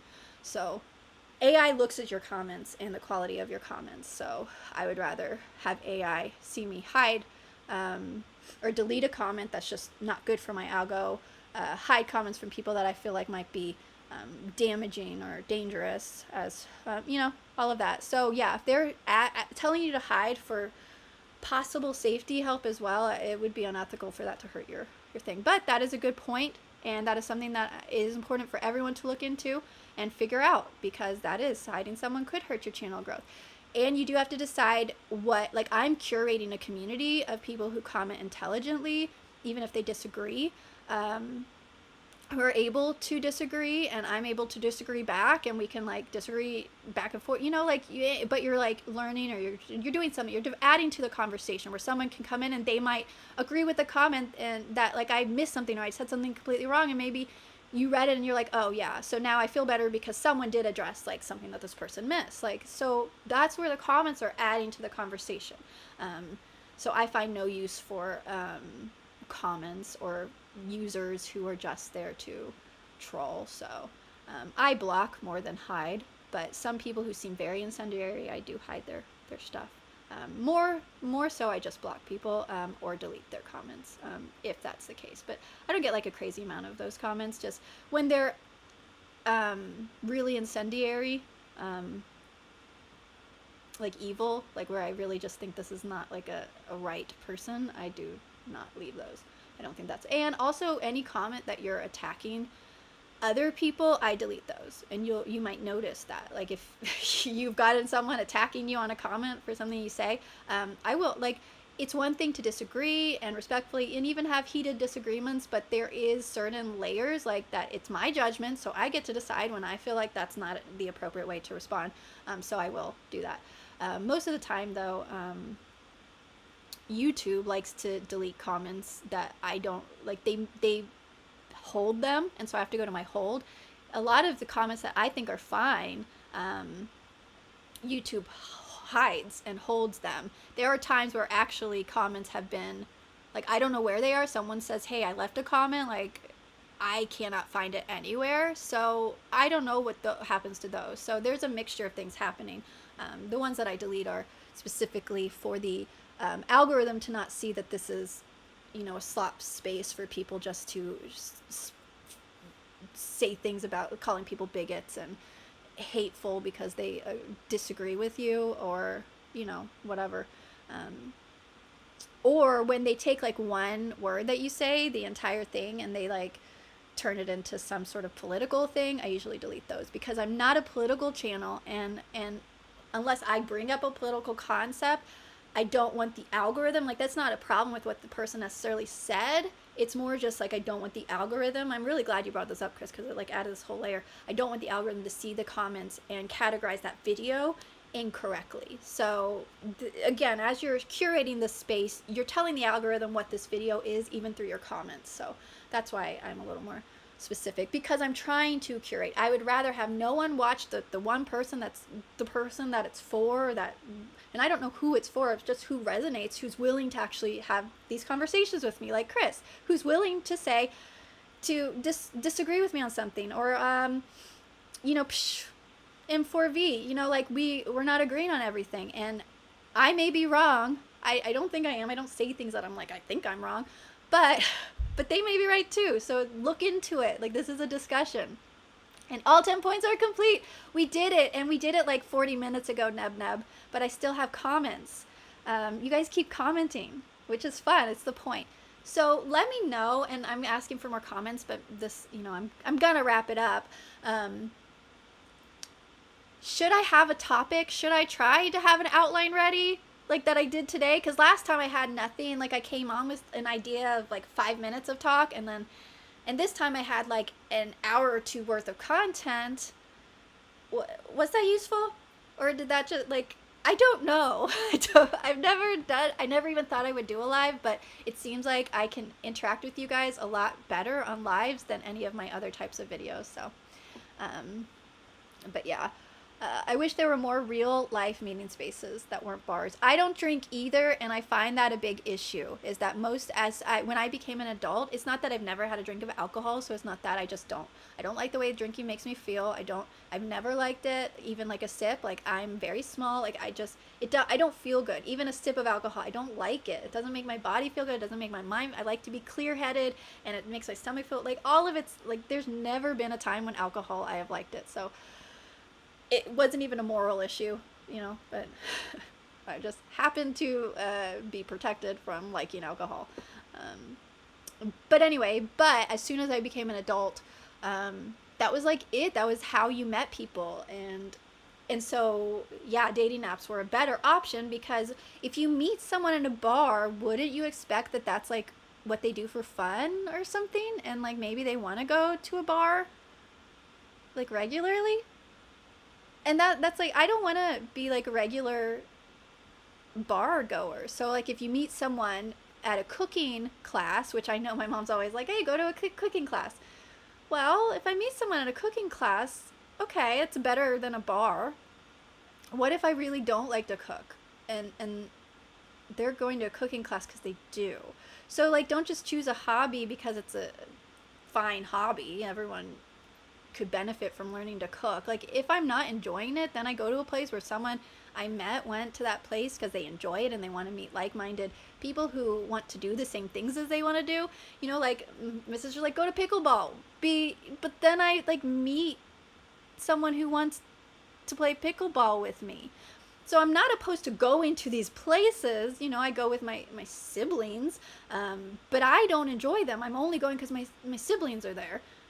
So again, there is that, like, yes, you want to get out and meet people, but when you meet someone in a place, they may assume that that's the thing that you like to do. It's also like when you're dating and you go to every one of their football games, but then you get like married and my mom, she ended up like she did always go to my dad's like rugby games and things, but she was one where she saw a lot of women like once they were married they never went, and it was like their husbands are like, well, why? And like they were lying about liking the sport in the first place. Like they were just lying the whole time as they were dating. Like don't lie the whole time. Like yes, you put your best part forward, but now you've convinced someone that your entire dating life that you enjoy doing things you don't actually want to do for the rest of your life.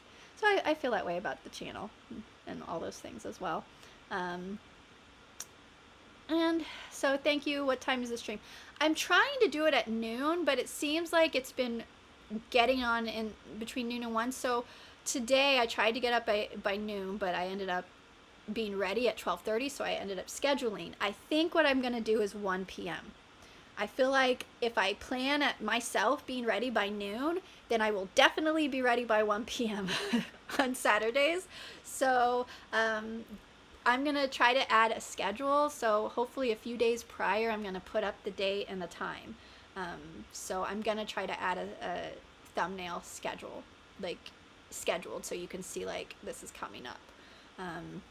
That should be helpful, but yeah, that I'm thinking 1 p.m. Central. I am Central Time. 1 p.m. Central Time. Those lows. Okay, I get your joke. It's cute. I'm getting the nose enlargement jokes right here, and yes, and I can't tell if Chris is joking about Dr. M69's joke or if he's just questioning that people do nose enlargements. They do. It actually can change and make your nose look smaller if you add filler in certain spots to adjust like the bridge and where it goes. It actually can make your nose look smaller. So technically you're enlarging your nose to make it look smaller. It's weird how eyes work that way. So that there's a filler thing that does that. Generally speaking, you can't do nose enlargements unless you change cartilage, and that usually only happens when there's like necrosis or some issue, and you would take cartilage from maybe the back of your ear, different places. I find plastic surgery very interesting, not because I have done it, but I find like understanding those sort of things very interesting. I guess because people in my family, like my sisters, they all have done Botox, and one of my sisters couldn't do it for a while because she was pregnant. She was so excited the other day when she was able to get Botox again, and I'm over here just like, and I held my tongue. You know what I feel about it. I've held my tongue.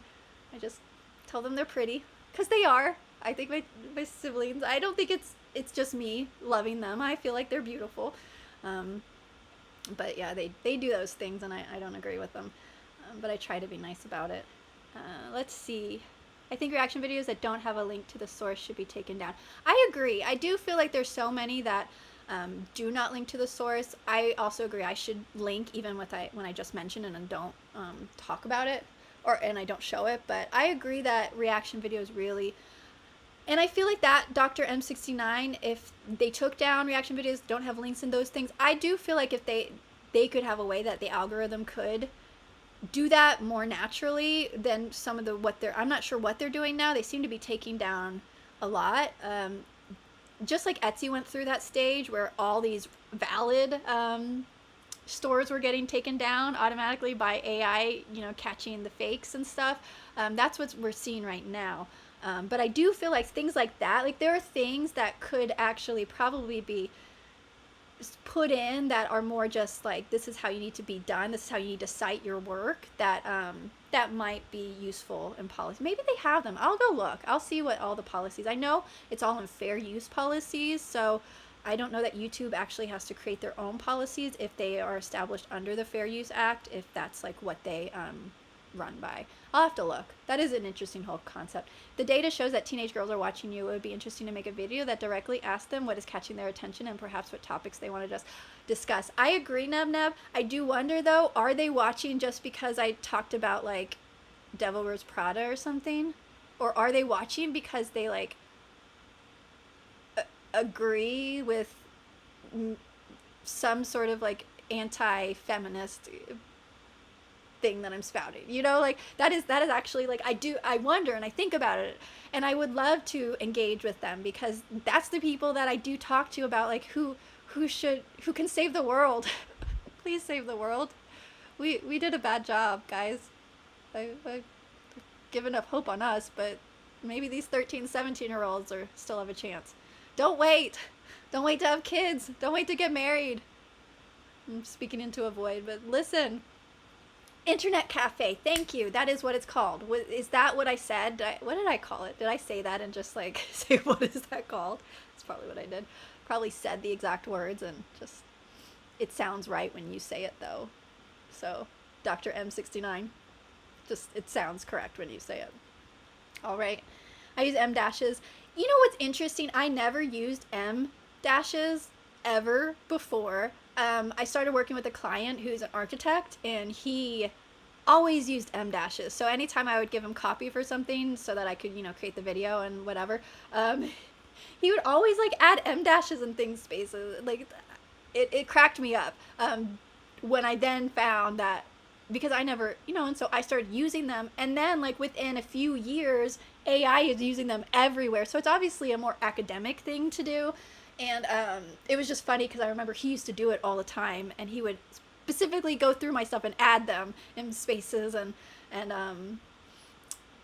lo and behold, now it's people don't want to do it because it looks like AI, but he was intellectual, so I do agree. M dashes, a lot of people, especially intellectually and academics, have used them for a long time, especially when it's easy to find them on the device. But it's actually funny. Commenters like that may not be an AI, but they also may not be any form of intelligence, full stop. I agree. Yeah, it's hard to tell, but yeah, I don't, sometimes I play along, and you can probably tell. If I'm really annoyed by your comment, I probably like just won't even say anything to it. As far as these troll comment, I would just, if it's about the topic, I generally won't be too annoyed. But if it's just like calling me a bigot or pick me or something, I generally will just delete those mostly. But sometimes just a comment will be so dumb and so like antithetical to like what it actually is saying that I just have to say something back. And you'll see them. So yeah, if you read the comments, I try to engage with most of the comments as much as I can. During the most recent video, I lose track. They get lost in the system after that. But when I have time, I do try to engage with the comments. But you'll see, you can tell when I'm being snarky with someone who did a low quality comment, whether, and you can tell the difference, you know? So it's not like I'm just making it up. It's like telling me that my thumbnail sucks or they're not watching the content. Okay. You just clicked in it and commented. So you gave me 2 engagement signals to the algorithm, but you wanted me to be upset. Like, that's the only reason that you did that, right? Like that's the only reason. Why else would they do it? I mean, the algorithm loves it. It probably helped my video. Oh well. Anyway, let's see. Nebneb44, creating an intelligent community that disagrees with you. I disagree with that. Full agreement monoculture here. Well, yeah, you're cute. That's sweet. Obviously you're joking, and I like that. I like intelligent. I like clever jokes. As well. But yeah, I make some good points. I make bad points. That's why we need to talk. I feel like I make all these points in my head, and no one's here to tell me if I'm good, if I'm right or wrong. It's just I need the feedback. We all need the feedback from each other. No more echo chambers. I don't want the echo chamber. Although I do think a lot of people who tend to stay agree with a lot of what I say, but maybe because I'm not like making blanket like this is just how it is. It's more of conceptual processing statements, which is different. You know. Again, I try not to do just this is what it is. I try to have nuance. It's as useful as you want to make it. Oh wait, topic. Okay, so Dr. M69. I think a topic is useful, but a full outline isn't worth it. I see that. Yeah, I see that. I think the outline, it was just to gather my thoughts. It wasn't like I said. It was like as the thought came to me, I would write it down, and then I organized them so that I would have like a structure of that I could keep going back to. As you could tell, I think I hit most of the concepts just by talking to y'all. It was stuff that I've been thinking about, but I was trying to structure it at some way. But yeah, I don't generally write outlines. It's just like when I think of something, and you see my brain, you see I lose my attention, like I'll lose my train of thought, and so I gotta write it down so that I can come back to it when my brain's ready to process it. But yeah, I do like to chat with people. But yeah, using as topic star is all I really need. And it's hard to know because people aren't generally, you know, talking to me nonstop. So it's like I don't know how. The first one I needed a lot more talking time. So I was like, I need to make sure I have stuff to talk about. This time I didn't. And that's the thing. Like this topic made it into a 4-hour live stream. It's 3 hours. I'm exaggerating. Words have meanings. So, you know, and so like the topic is less, it's just added bulk. So I don't know. You're right. I will work on this. It's like my second public one. Third? This is my third. I do math. I just complain about AI doing math. Hey, I'm human. I'm not supposed to. I was taught that I was full of errors, human errors. Dr. M69. Oh, sorry. Best one, the Cinderace 229. I think you reading comments is more engaging for your live stream. Okay. Then next time I will come on with a topic just to talk for 10 minutes until people show up, and then I will just get rid of the topic, and anyone who comes in after that, be damned. They will talk about what you guys mention and bring to my attention. I agree, because you know I like talking to you guys, and you guys had some good topics that I would have liked to discuss today that I had to, you know, I was stuck in my other topic. If you want to keep the whole chat on theme, then it's really up to you to make that priority. I know, this is complicated, guys. And so we're doing this together. We're building this ship as we're trying to float it. It's not the best, but here we are anyways. And yeah, I have definitely spent a lot of time in academic world, but the dashes do need to be in moderation. Yeah, it's a unfortunate, because just like the thumbnail image, I don't argue that there's every thumbnail's AI, good or bad, whether they're nicely done or not. So when you see something that is just clearly a cartoon, like AI, like it's obviously not even attempting to look real, perhaps because you're so upset about AI being everywhere and everything being AI, when you actually see a cartoon, which is really like most AI that you see out there, it tries to be super realistic. It tries to be like, this was not. And so maybe you're just like, oh, it's absolutely AI. Like, so you can't argue with someone seeing the thumbnails or something and being like triggered in a way, like not triggered in like trigger warning, but trigger, like something triggers in their head, like that's AI and like that's slop and this and that. But you know, obviously using reasoning, saying, well, most of the AI, that slop, is actually trying to be hyper realistic and not thematic to exactly what it's talking. You know, like you can see those things and it tries to just, yeah. Anyway, my reason I'm saying that is because like the M dashes now, you see it and you just assume it's AI, even though it was, like I said, I had come in before the AI started like overtaking it, and this architect kept adding them to my writing. so I know it's used, and it's used in an academic, intelligent way, and I was constantly corrected for it. And I know AI is trained on a lot of academic data.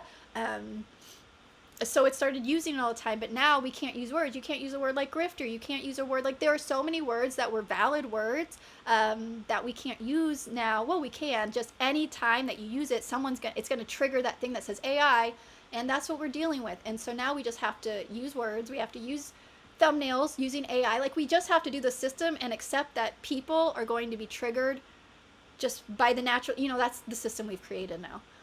People are going to be...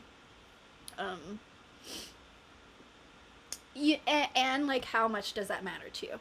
People will stop watching your content because they see that your description was written with M dashes, and obviously AI wrote it. I personally don't care if AI writes my description. AI clearly doesn't write what I say. If it did, I might have a lot shorter streams. So anyway, okay, so I've definitely there are comments that are so dumb that they deserve to be memorialized. I agree.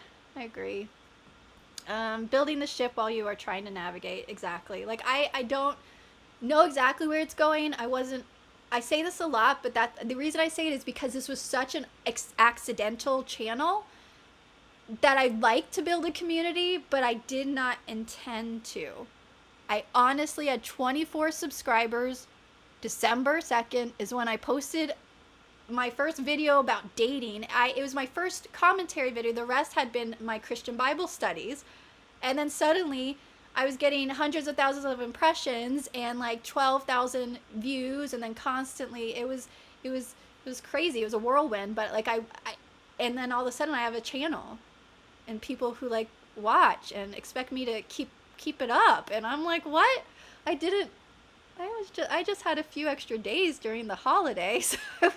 And you'll notice when it's like the Christmas break, I was able to post a lot more. I had more time. I was able to comment a lot more. And then I got really busy, and it's just, so yeah, this was all an accident. So it's why I have to navigate the ship while we're building it. Because I don't know. I did not intend to even need the ship, and the ship's here. And so yeah, we've got to turn it to the right direction, and the direction it started on is just only a piece of the puzzle. But at the same time, I've never thought about what I wanted a channel to look like. I create content for other people. I've never sat there and said, what would I talk about? How would I present it to the world? I don't have a lot of free time, so what I'm doing is what I can do consistently. But I just literally, this is all new. I never even I've never sat there and even thought about a channel. So what I want to do on it, I'm making it up as I go, and then like, oh, I like this. Oh, I didn't really enjoy that, so I'm probably not going to do that again. Which then makes the algorithm like confused, and people that have subbed because of the thing confused. But it's, it is what it is. Okay, let's see. Dr. M69, did you see a comment a while back comparing the content of your videos and nature of the thumbnail inspiration? Huh. Where did you make it? Did I comment? Did I like? Or if I like or heart it, I try to do that even when I don't have time to respond, just so that I can note that I saw it. If I didn't do that, I may not have even seen it, because of how the system goes, and I'll show y'all one day how the system actually does it. It's very hard to see the comments if you don't keep up with them or go to the exact video and then look at those. So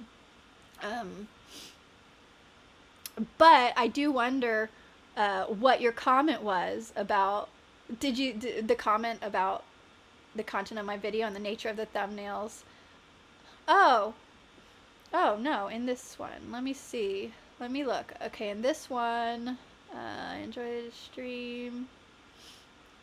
Um, I'll have to go back.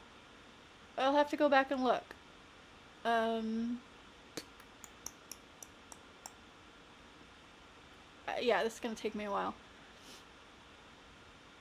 I can't find it. I can't find it. So you're gonna have to find it. But I'll scroll back and I'll look at it and see. But anyway, words like grifter don't make me think AI. They make me think real human with zero understanding of nuance and equally lacking critique. I mean, yeah. I guess it's just because I use the word grifter at one point because I really like the word grifter for use of when it is useful. When I learned it, I thought it was a great word. It really bothered me when it started being used by AI. Because then, like you say, people take it over, and then it just makes you, when you use it, seem low IQ, when you actually are using it in correct, context.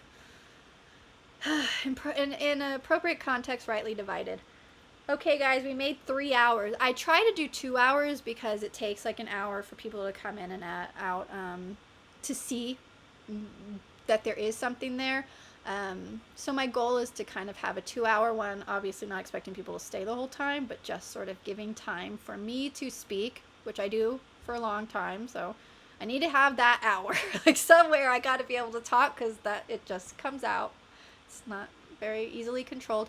And then to actually talk to you guys and have your comments. So we will get better. And I am going to go. Yes, I'd love you. Repeat it if you can, or you can write it in the actual comments once this video goes live, but I'll probably go back. I like to go back in the chat and I do check out people's channels and things if you're new in the chat. If you're engaging with me, I likely will at some point check on your channel, check on you, see who you are, just find out who you are. I like to learn about you guys. Again, this is building a community, trying to get to know. I'd like to be able to recognize your names, like Cinder Ace, best on these Cinder Ace 229. This is the first live stream, and they haven't been commented on my videos recently, but I recognize them when they do comment on the videos, and they've been here for a while, and so I really love being able to see that and knowing that you guys are, not that you're just still here, but like feeling like I recognize you at all. It's nice. I like that. So I feel like y'all are a community, and it doesn't mean that you have to comment on every video. It doesn't mean you have to come to every live stream. It doesn't mean you have to chat. Just know that if you have commented on something, especially if I've responded and thumbs up or whatever, noticed it, then I've remembered your name, and if I see you, I remember you. Just know that. I remember you if you've commented, and I've seen it, and I enjoy that. I enjoy people who have ever returned even once, so that means a lot to me. So thank you guys very much, and thank you. I'm seeing all these hearts. I don't know, y'all can see them, but they're nice. Thank you for the hearts. And then Dr. O, just in case anyone wanted to know, the comment was that he's amused by the philosophically deep video essays I create, but the thumbnails are inspired by an album that is literally named after poop. I mean, yeah, I feel like that's my brain. This describes my whole life. This is the story of my life. So yeah, I am eclectic. I am quite an interesting character. Complicated, but anyway, it was really fun, guys. I will put a scheduled thing up, so look out for it. Hopefully I'll do it sooner than I did this week, but hopefully you guys will hear. What I'm hearing is if we comment, Alayna will stalk us. That's exactly what I said. Thank you. And it was said in one sentence. These are my translators. Nebneb44. Thank you. Okay, guys, I'm going to now awkwardly press stop on the stream and smile until it stops. Bye, guys.